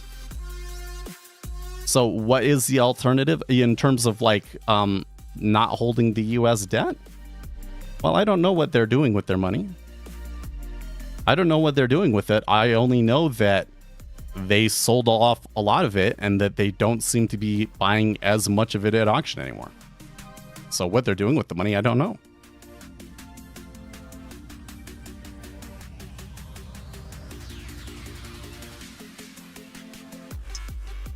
Like the whole modern monetary theory thing is based on the idea that you can run these huge deficits and everything if you are the reserve currency. Well, the big flaw in that is, but if you are no longer the reserve currency, because doing that sort of a thing is likely to push people away from you and start going to alternatives.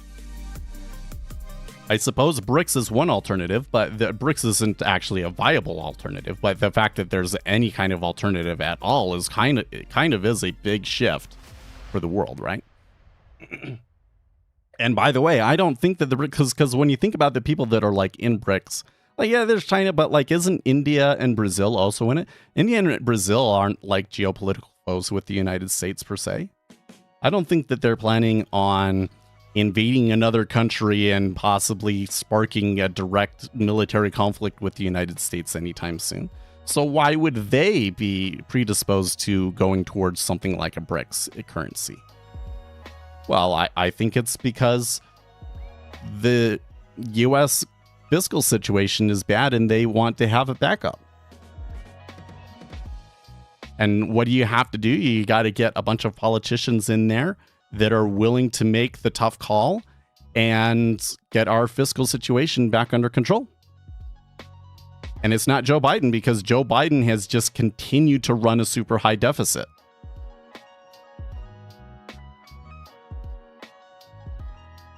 And today, I think you're kind of seeing the start of the consequences of that, right? What are the consequences? Interest rates stay high. They can't reduce interest rates back to a neutral rate. And it may well lead to a recession. I'm seeing things right now that kind of seem recessionary to me. There's contradictions. I mean, how do you have a recession when when employment is so great? How was employment so great when there was so many layoffs? So many more layoffs than you normally get in a January.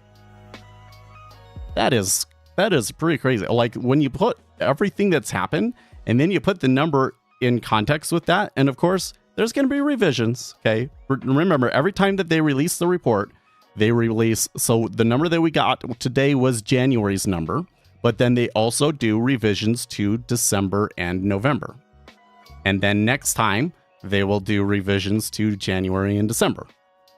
Right? So each one, there's the initial release, and then there's 2 revisions, and those revisions come out with the non-farms report, and there's a page where you can go and look at it. Although it's not, I don't think it's updated yet.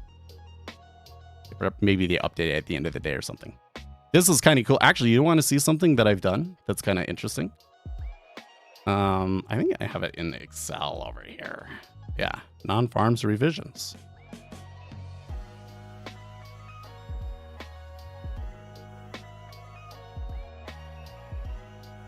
So this is a little chart that I made that shows you the difference between the initial and the second revision, I think it was. Basically, the largest revision. So you can see that there was this period for a long time where it was like every report got revised down. But it's actually, the revisions actually aren't that insane. And when you kind of come look at like the actual absolute numbers on them, it is higher post-COVID, but it's actually, there was some time periods like back in the 80s and so forth where you also saw really major revisions. So that's where I'm like, it seems to me like we should be talking about the methodology here and not necessarily some conspiracy theory.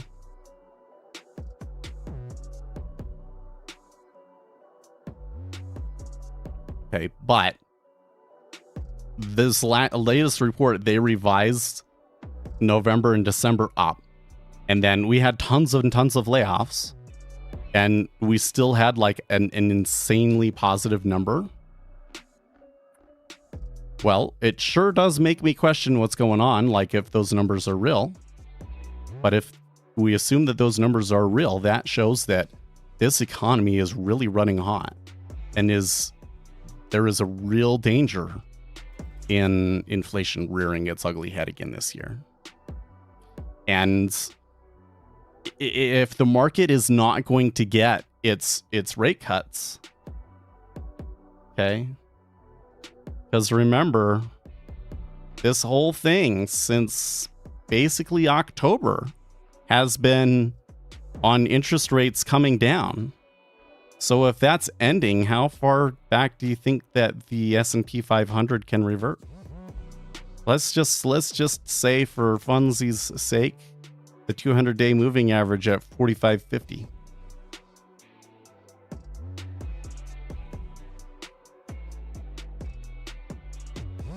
There could be some real problems. And then, you know, if you continue, that the other thing is that this regional banking and commercial real estate issue gets worse the higher interest rates are, right? So this could just blow up, right?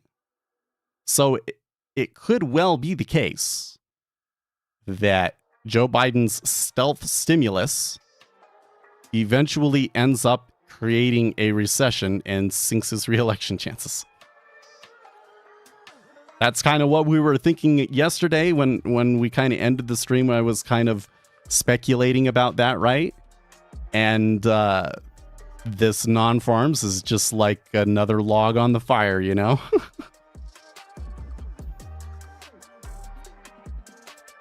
What a crazy result. You know,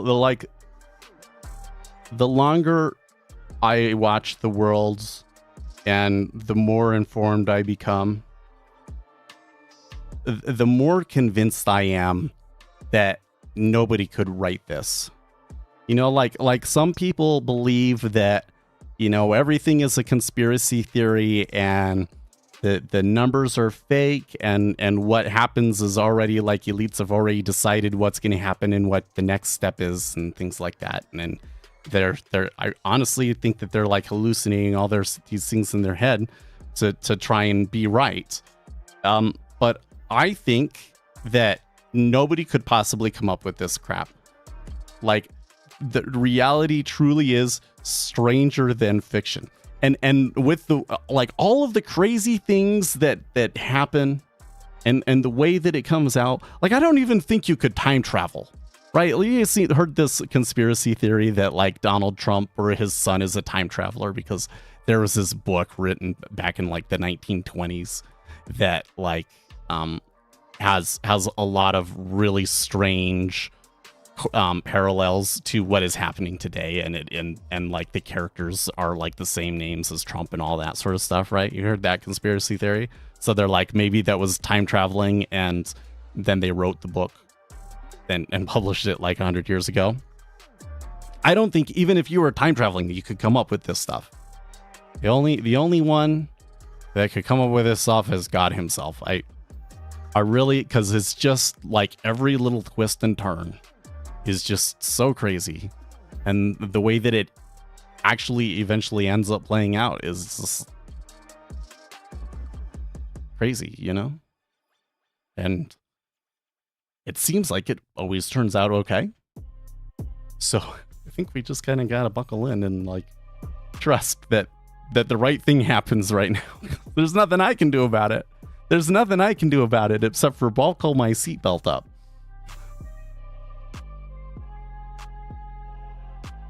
You know, like if you see a train wreck coming and you're on the train, I don't know, they usually don't have seatbelts on trains, right?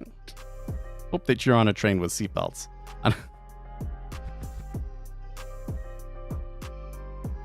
All right, well,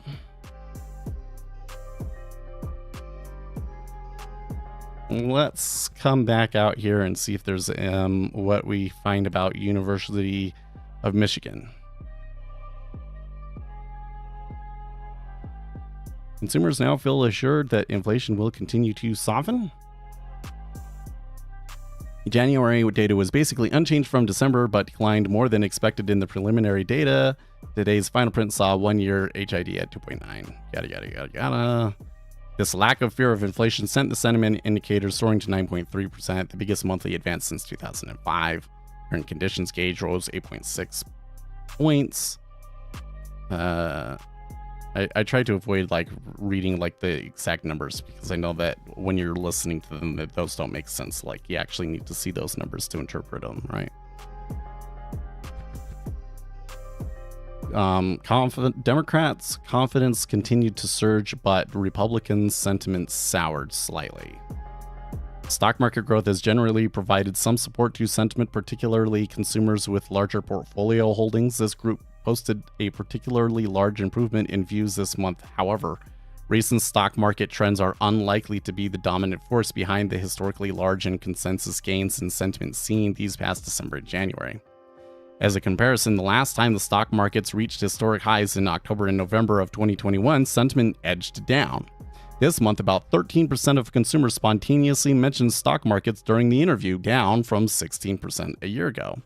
Consumers mentioning stock markets did report relatively higher levels of sentiment, but this group was not large enough to explain why sentiment soared as much as it did these past 2 months. All sounds a bit self-fulfilling to us. Futures only is like, I don't know about that. I don't agree with that. That sounds like technical analysis bullshit.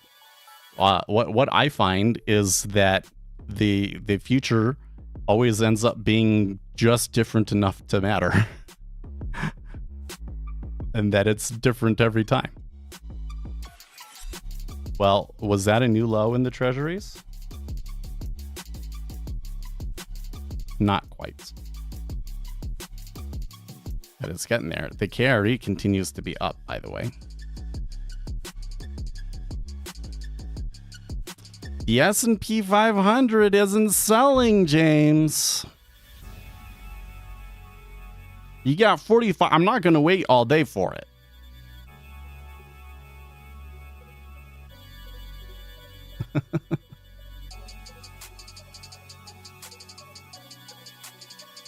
If you're a time traveler, you're a terrible time traveler. So.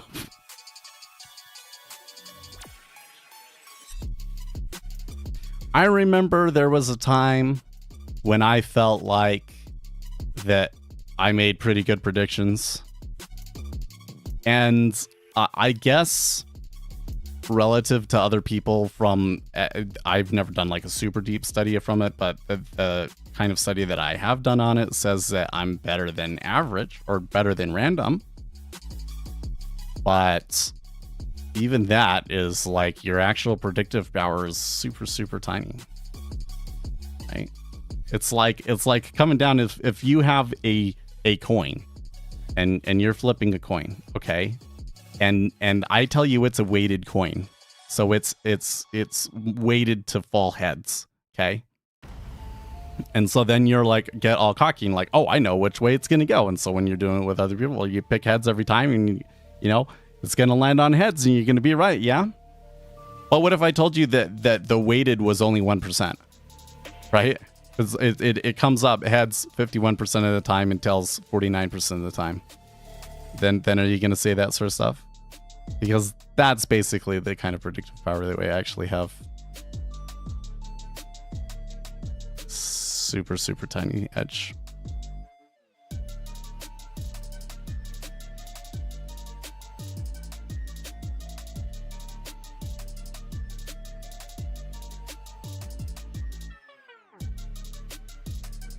Looks like the dollar might be the pull again. Is that? Yeah, the pull again. Dollar's definitely strengthening.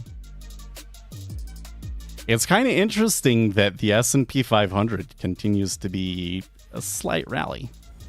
That was a new low there now when they printed 23.5. I wouldn't say it was a stop run, so not exactly what I would like to see on a new low, but it was, you know, it wasn't all lined up. We probably need to see that 5-year down at 28 first before I would start to see like stop runs and stuff like that, right? So I think what we will do is we will keep this one contract on until the end of our session. I will take one contract off or wherever it is, and then try and swing the other contract into next week.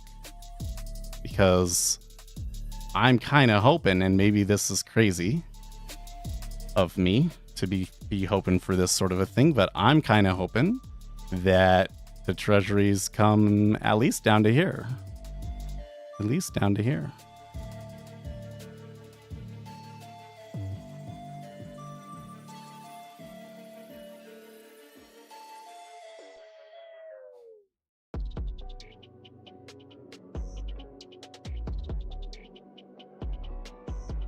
I just want to see a really nice stop run, you know, that would like really cap off my week.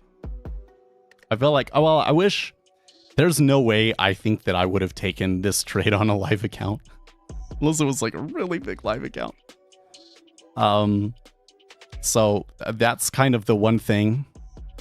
But like I passed my test, the market finally, like the whole thing here is is that the market has defied me for like 3 months.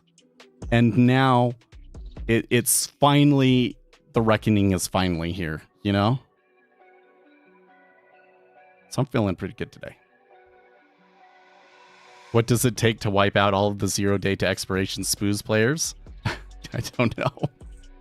It's a good question. I am starting to read a lot of stuff on like the day trading subreddit and what is it? Wall Street bets of people having success in 0 day to expiration. Like it seems to me like if you want to be on the cutting edge and stuff like that, that 0 day to expiration is the place to play right now. I'm not a huge fan of it, but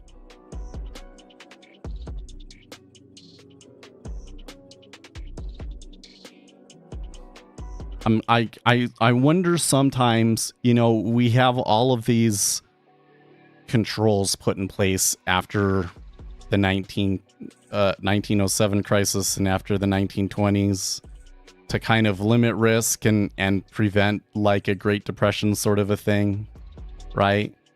And one of the things is margin. Like the Federal Reserve sets margin and says that you can only that you have to put up 50% for margin on stocks. You have to put up 50% for margin on stocks. Okay. You don't need to put up 50% for margin on futures. That wouldn't make much sense. Okay. The futures are sized in a way that makes the most sense for the people hedging them. Okay. But options, what's with options? How does it make sense for options to be on stocks? So this is another thing in futures, like the options are 1-to-1. If you want to buy one option on a future, it's just one, and then there's margin requirements. But so it's actually not a whole lot more money to trade options on futures than it is to just trade futures. Except for that, you know, it's like all or nothing, potentially. So how does it make sense to allow them to have 100-to-1 leverage with options? Right? Because once you're getting into 0 day to expiration options, are you really hedging? Are you really using them in the way that options are meant to be used and in the way that options kind of benefits markets by helping certain people reduce their risks and things like that? When it's like just 1 day, I don't see that. It seems to me that the reason that 0 day to expiration options are popular is because of the amount of leverage that it gives you.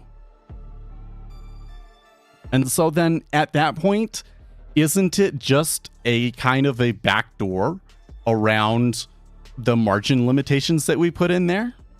Right? So it's not within the spirit of the law.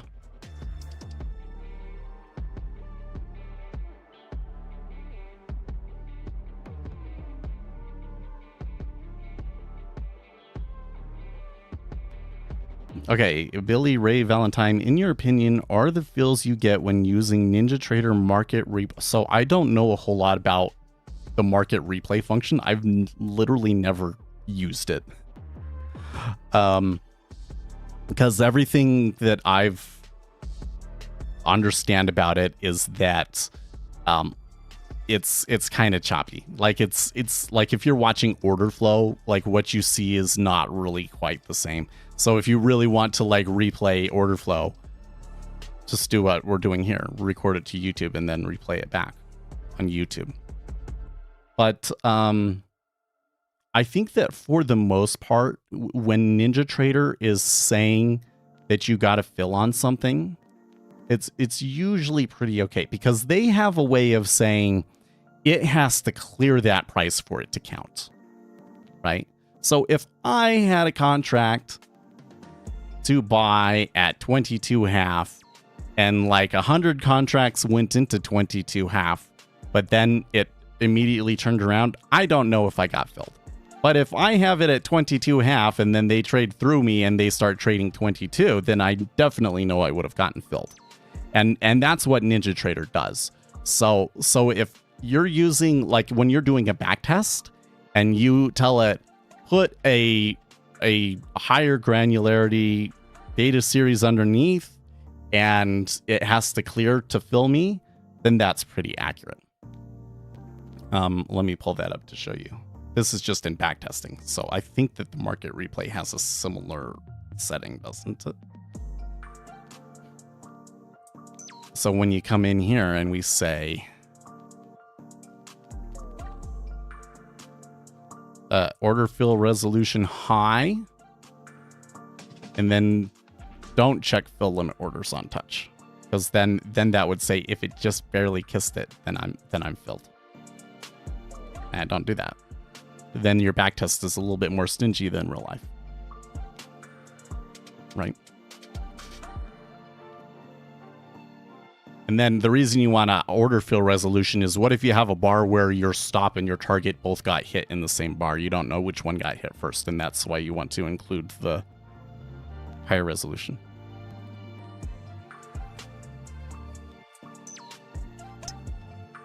So did the 5-year... Okay, yeah, the 5-year did breach the lows again, and I don't know if it was like a spectacular stop run, but I think that some of these orders were stops, yeah.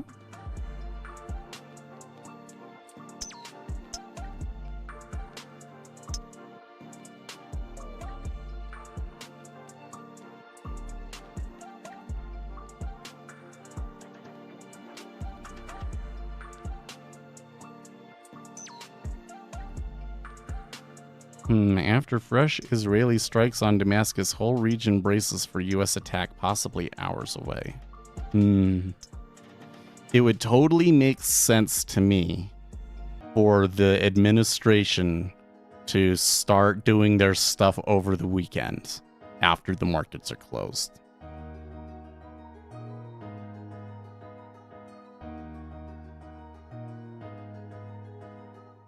Oil is still down on the day, though, so I don't know if the market's really paying attention to that. If I look at my my watch board,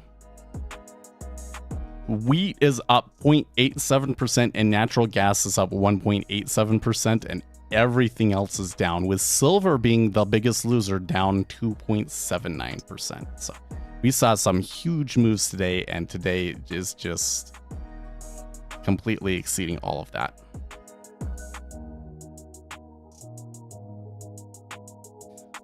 So I think I'm watching kids and my wife didn't come in here, so I'm gonna go and check on that real quick. I'll be right back.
Okay, you got a little bit more.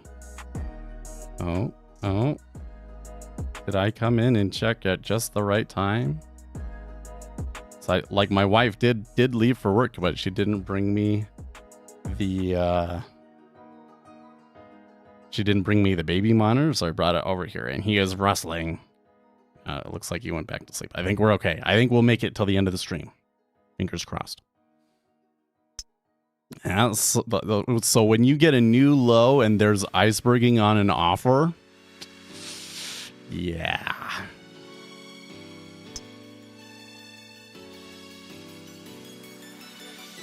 Now let's watch 21.5. No iceberg.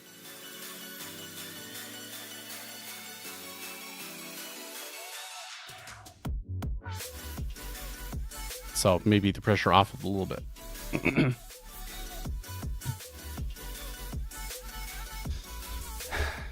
E-mini's still up there too. Well, I don't know. I don't think that the S&P 500 is going to get to 4907 before we leave, at least. Definitely not before we leave.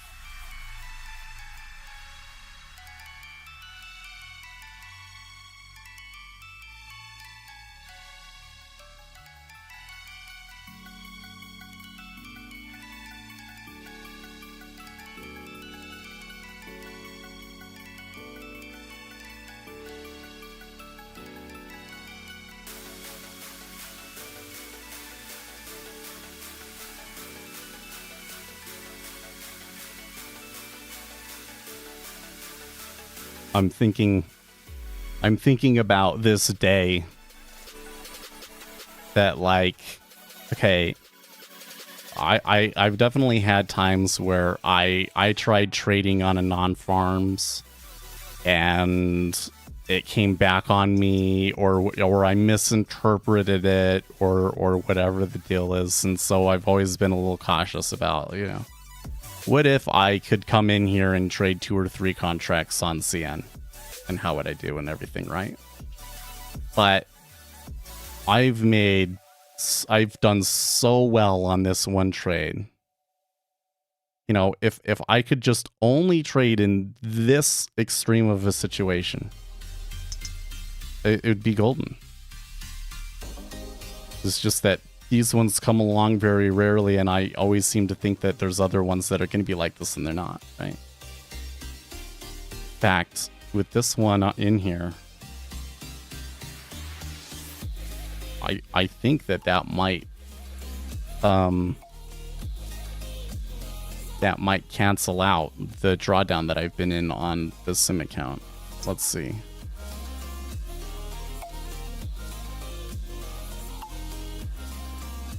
Let's go back to October.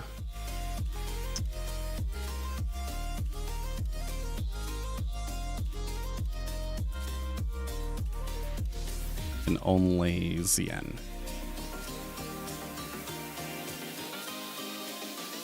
Not quite. Not quite. The drawdown since October in ZN is about 3,000.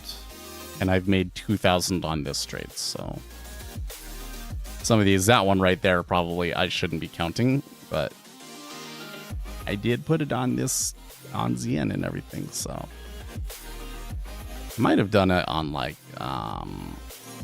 had one that was on experiment and not serious. Let's see. Oh yeah, I did. Okay, so if I discount that one that was like an actual experiment and didn't count, then I am now positive from there, right? So, like, that kind of gives me confidence that if I did size up, that I would maybe do better. So, I'll have to think about that. 19.5 is last week's pit high.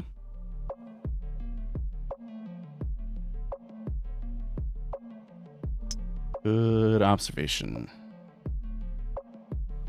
Because on my chart, I'm not really seeing anything super clear until you get to, like, the 30th, January 30th. The low there was like 111.11. That's the whole thing, is that I think from a fundamental perspective, man.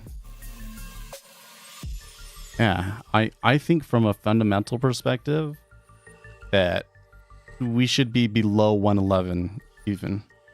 What is it in rate right now? 402. Yeah. Because we're like at 405 just this past week, right? I wish I had a stop sell just prior to the release.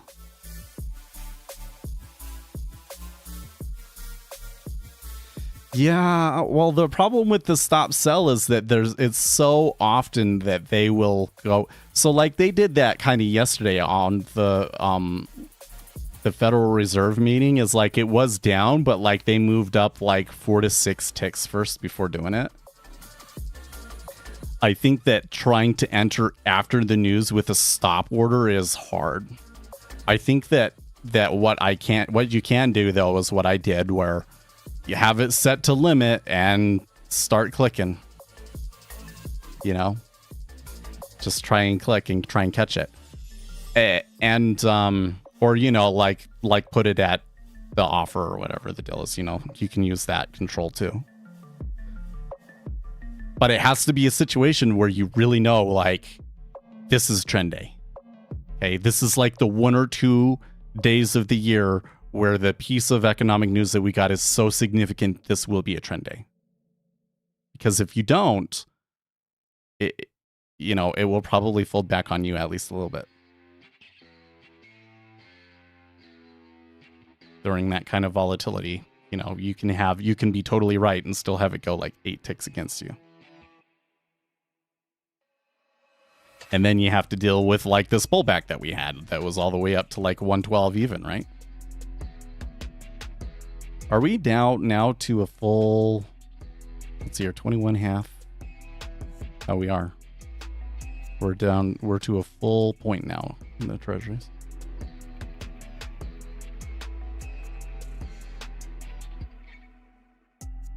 Do you think back to the view app? So for that, we already kind of did that move.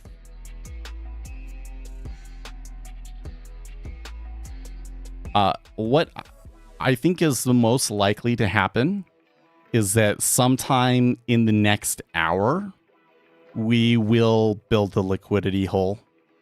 We may have already done it here at 21. So you'll start to see this distribution, and then, you know, it's a weekend. All of the news is past us.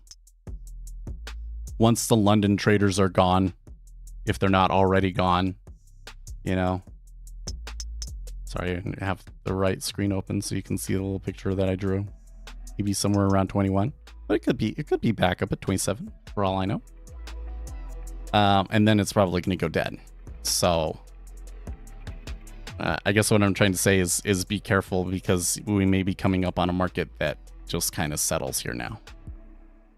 And the big risk that we had was that the regional banking sector fears came back big time, but that has not been happening. So it seems that without an actual catalyst over here, that this index has been fine.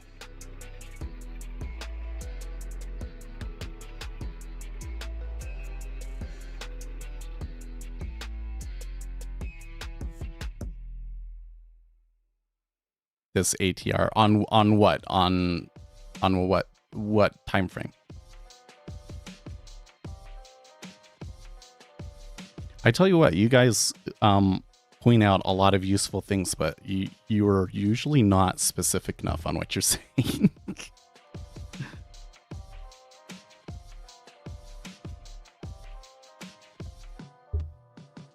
The strip in general.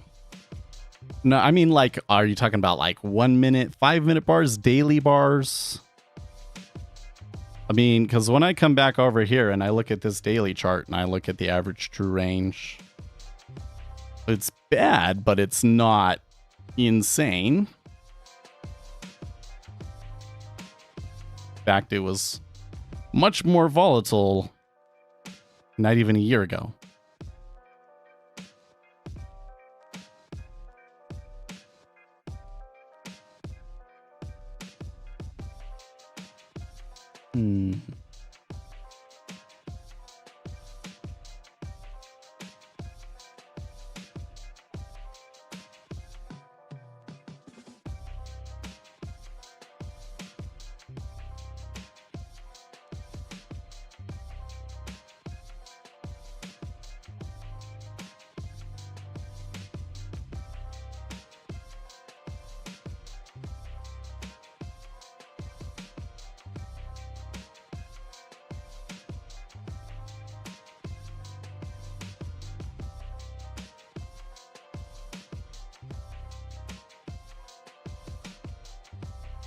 Let's well, got about 15 minutes left. Let's poke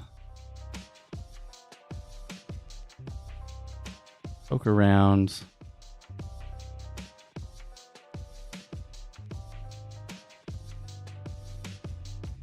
By the way, another thing I haven't looked. How did Bitcoin react to this? It reacted negatively, but it's recovered the losses. Treasuries did get a decent pullback there.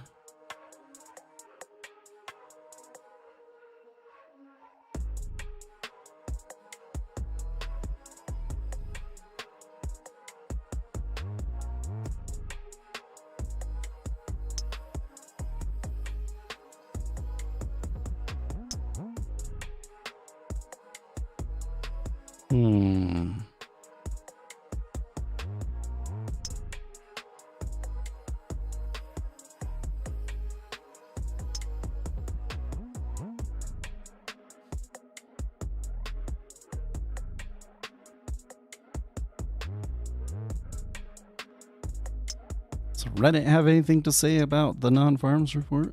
Yes, I do.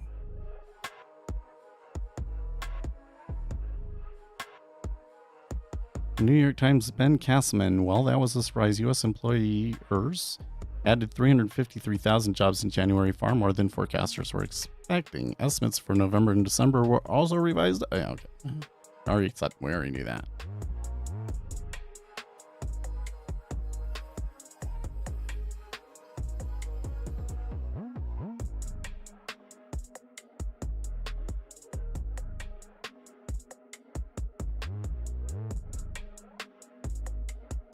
This is a good reminder for Redditors that although tech workers have been hit in recent months, tech workers as a proportion of the overall labor force is very small, especially considering the outsized influence in the tech industry in the economy. It's true. Biggest jump since January of last year, 100K over most estimates. Well, they do change, but they do change the seasonal adjustments here for this, right? So...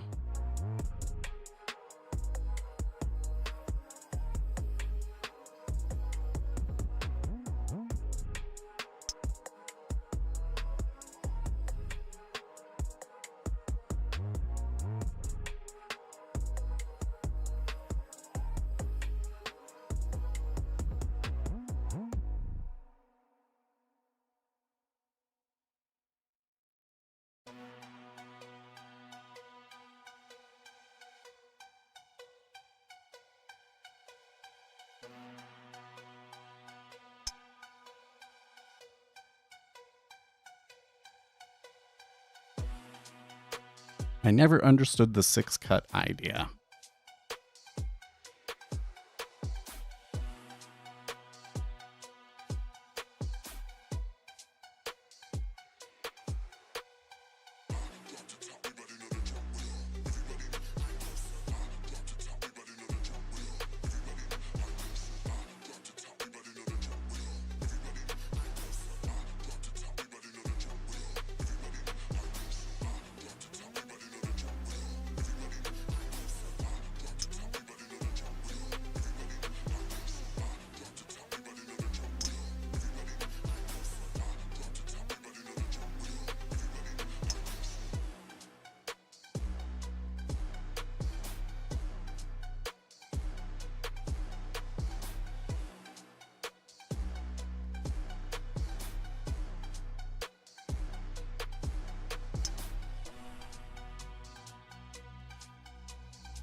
the ES can hit some resistance and go sideways from here?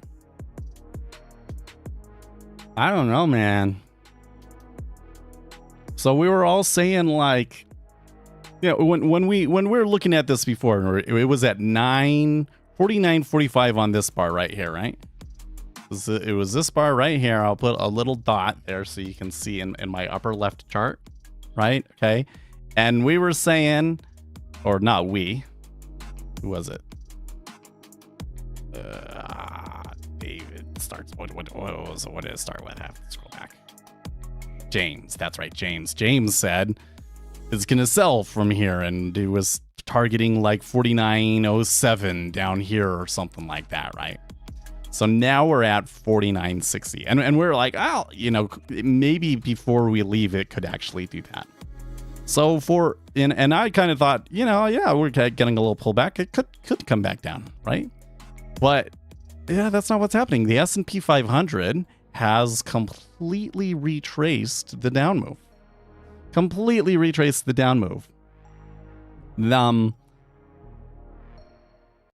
If I was making this trade, I would hope that I had given up on it by now, you know?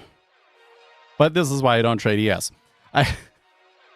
I'm thinking though that we're gonna say that that's two losers for James. He still has like 5-10 minutes, but I'm gonna say he lost 2. Maybe you could even argue 3, but let's just go with he lost 2 times. Dang.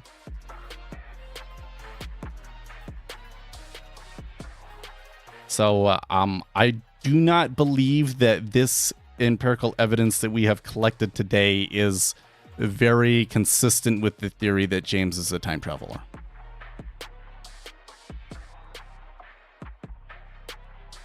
Up and testing the seller if they're still there. I don't know, man. Maybe he's building a giant short position right now. Yeah, could. But if that's it, then why didn't he tell us? If he really is a time traveler and he knew that we were going to completely retrace the move first, why didn't he tell us that? Maybe he's just manipulating us like he wanted us to sell it there so that it could squeeze us up first and then he could sell it. You know what I mean? Not give us all of the information.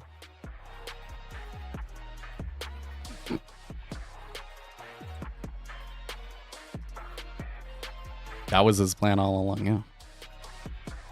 You guys get it, right? So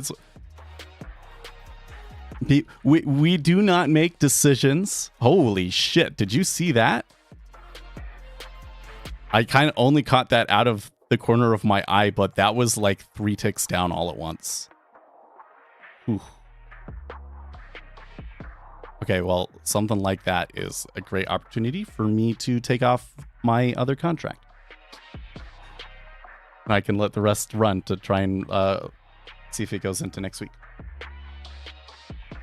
Yeah, I got something on my nose here. I'm just looking at, I can see myself in the camera. You see how it's a little red on my nose? And then I touched it and it's like, oh, it kind of hurts. Maybe I've got like a zit there I need to take care of or something. I don't know. That's funny. They're the things that you can see in the camera. I guess the camera catches a little bit of the infrared spectrum. Oh, is it gonna keep going? Dude, I'm gonna feel so I'm gonna be like, oh, I missed out if this like just really keeps going. Finally hitting you. Oh, I do remember the days when I had lots of acne. Oh, I wasn't like bad, but there was always something. They say the camera adds 10 pounds. I don't think it does. I think that if you're in a Hollywood movie, that it makes you look bigger. Part of that is because all of the sets that they make are smaller than normal, which is weird, but I think that this is a very accurate representation of what I look like.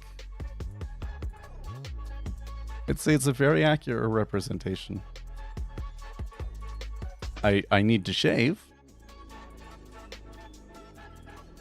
I tell you what, man, was like at the beginning of this year or maybe last year that it was just like, I'm getting some gray in here.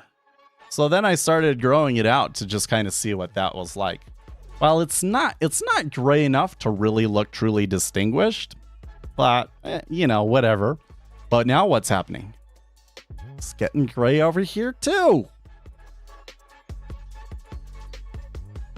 Am I like too stressed out? Because I feel like I've been like a lot more chill than normal over the last while. I don't know.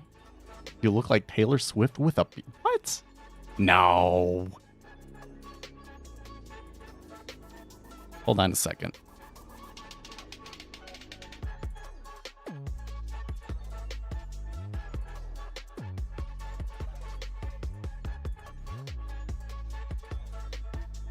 I bet you it won't let me do this.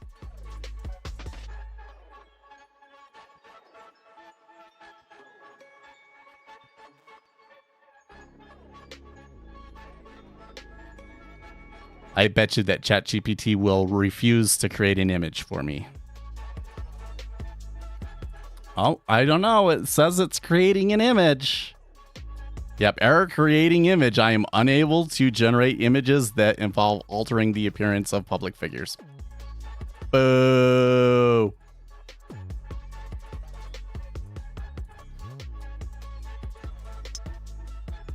Boo, due to our content policy. If there's another type of image or a different request you have in mind, feel free to let me know. You know what, ChatGPT? Screw you. It's okay.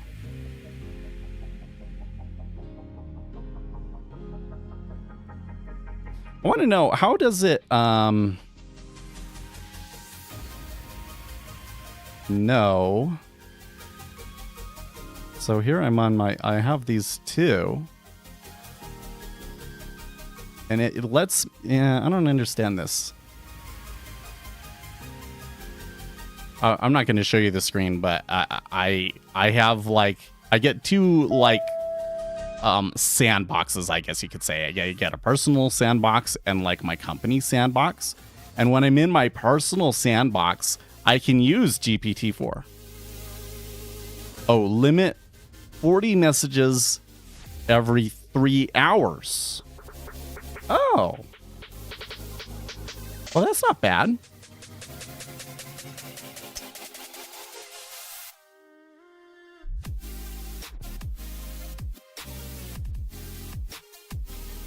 So let's just say, how long are we here for?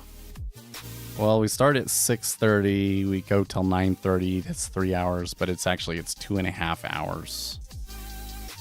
So that is 40 messages that we get. So I could come in and we could say, 150 minutes divided by 40. So we could do a message every 5 minutes. Well, it's 3.75, but we could do a message every 5 minutes.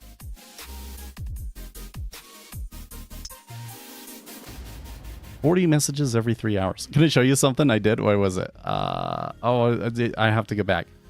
Okay, so here was the cool day trader names one that I did.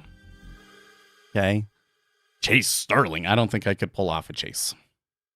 Zane Edge, though, I could pull off. Zane. I told my family about it, and the kids were like, "Yeah, I could see you pulling off Zane." I think I've been accidentally called Zane in the past. I don't know why. Sometimes people will confuse you and stuff. Anyways, so then I'm like, okay, cool. Make a logo for it. And it made this logo for it, except for that it misspelled names and stuff. Right? It's Communities Trading with extra T's.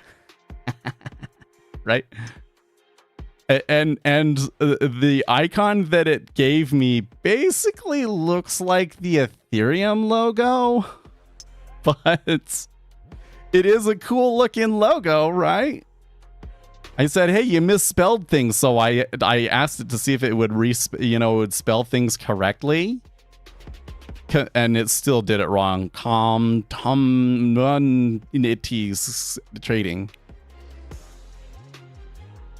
So, and it still has this freaking Ethereum logo in it too.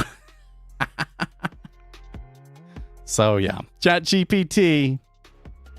Interesting stuff. But what if I just gave it instructions to be like, okay, I will send you the full text of the stream and all of the comments from viewers every 5 minutes, and then you can generate a response that will be read out on stream. And like, that would be interesting. No, that was 4. Yeah, I have. You can't generate images with ChatGPT 3, but one of the things with ChatGPT 4 is that it can browse, do analysis, and has Dolly. And I guess I get ChatGPT 4 because it's part of the work thing. Like, they pay for it, and you get like a personal space and a workspace. But then there's like this upgrade plan. It still wants me to upgrade. It says if I pay $25 a month, then I get a higher message cap. Okay. Let's learn more.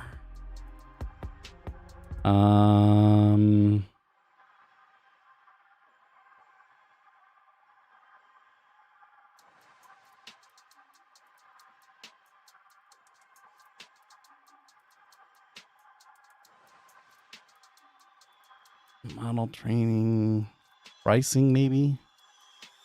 Pricing.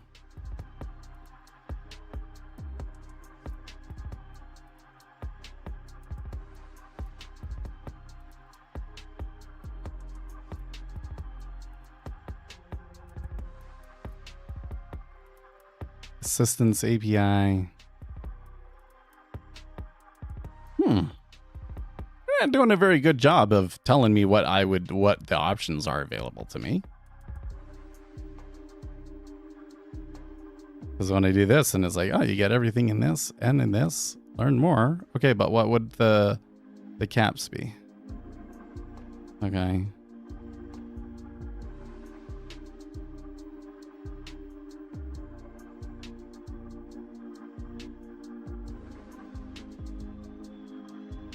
You can train your own models with it, though. That's cool.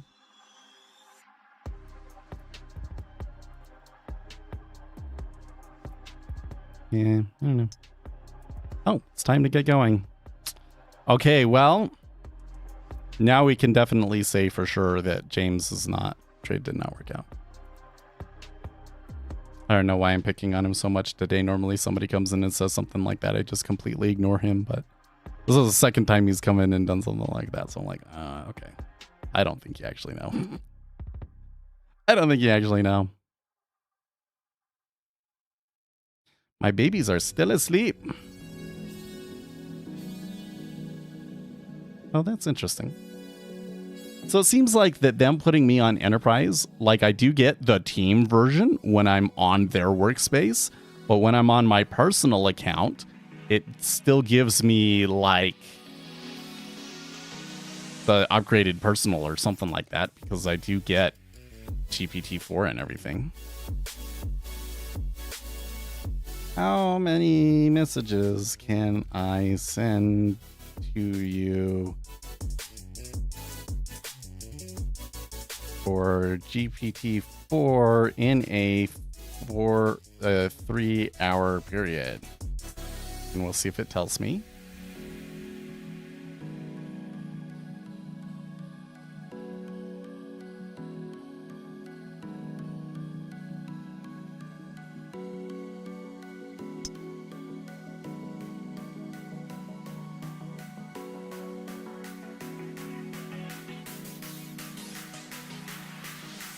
Can you tell me how many GPT-4 tokens I have?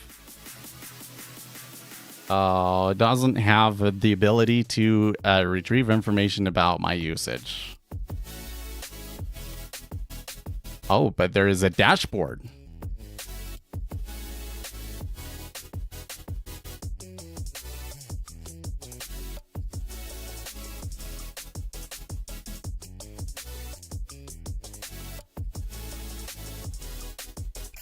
Ooh, I can enable plugins.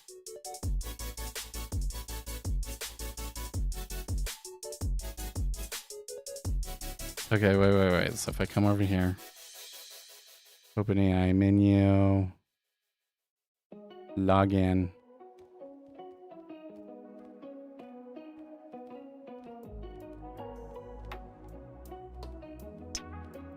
No.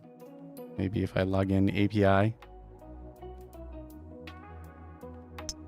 Assistance, all products, maybe. No, that also takes me to GPT.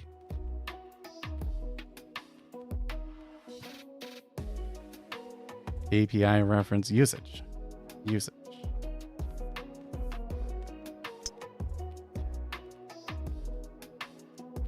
Oh, doesn't show me any API usage though.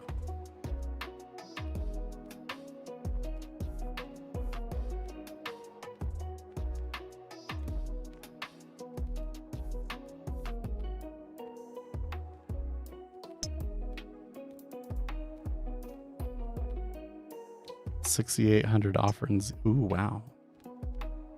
Yeah. I think my little exit there when we had that like 3-tick drop down wasn't bad. I think it was more at like 22 though, right? Maine is the top state in the continental US, followed by what? Okay. Someone break Jiwi. He's saying weird things.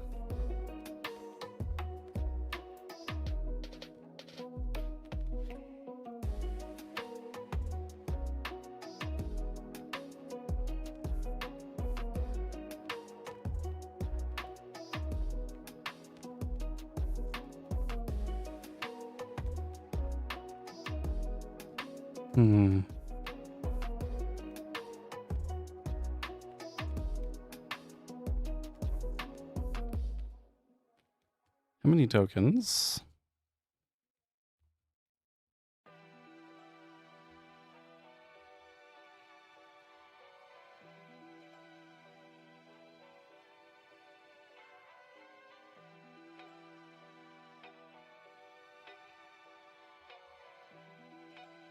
Maybe it can tell me that. As of April 2023,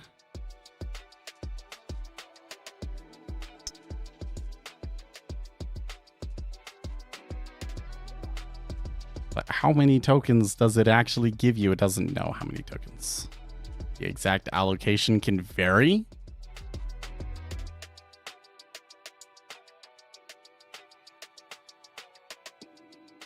Okay. Still not useful. Pricing. Stay flexible.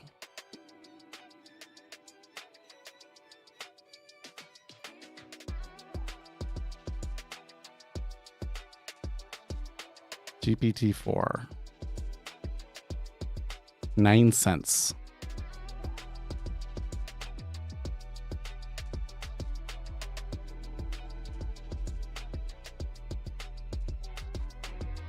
Oh, what is GPT-4 Turbo?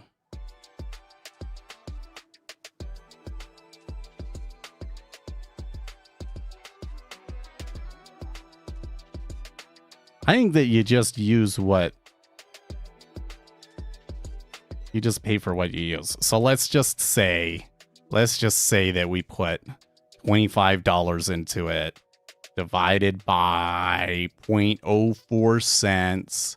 That means 625 messages a month. Divided by like how many trading days do we, let's just say in February, 1, 2, and then, okay, so 21 days. 29 messages.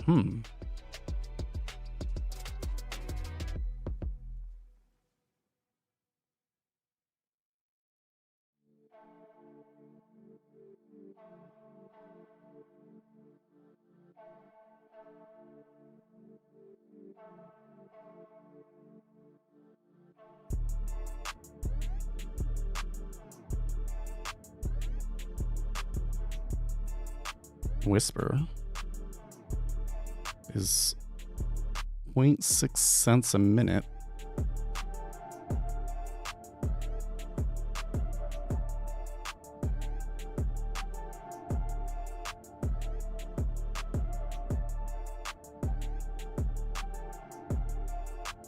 Oh, it depends on the tokenizer tool, how much stuff you pass into it. So probably, I don't think that we could pass the whole mod. I don't think we could pass the whole stream into it. I think it would use too many tokens. Well, anyways, I gotta get going, guys. Should we change the title a little bit here? Another insane non-farms beat dashes rate cut. Oops.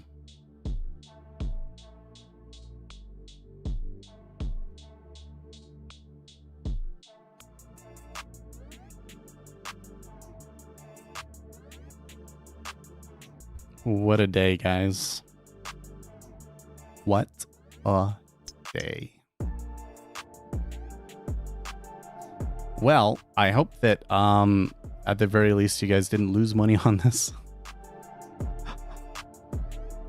But I think that a lot of you made money. That I'm thinking back on that trade that Octavius made. That was a good trade. And like you played it perfectly, because if you know you had tried to let it run or do anything more than what you were going for, it wouldn't have worked. There was a little bit of heat though. So I think that some of you guys probably did pretty okay. And I think there's going to be plenty. You didn't, Jiwi didn't take any trades? Wow. Okay. That's funny. Well, I think there's going to be plenty of trade next week too, so buckle up, because it could get a little wild from here.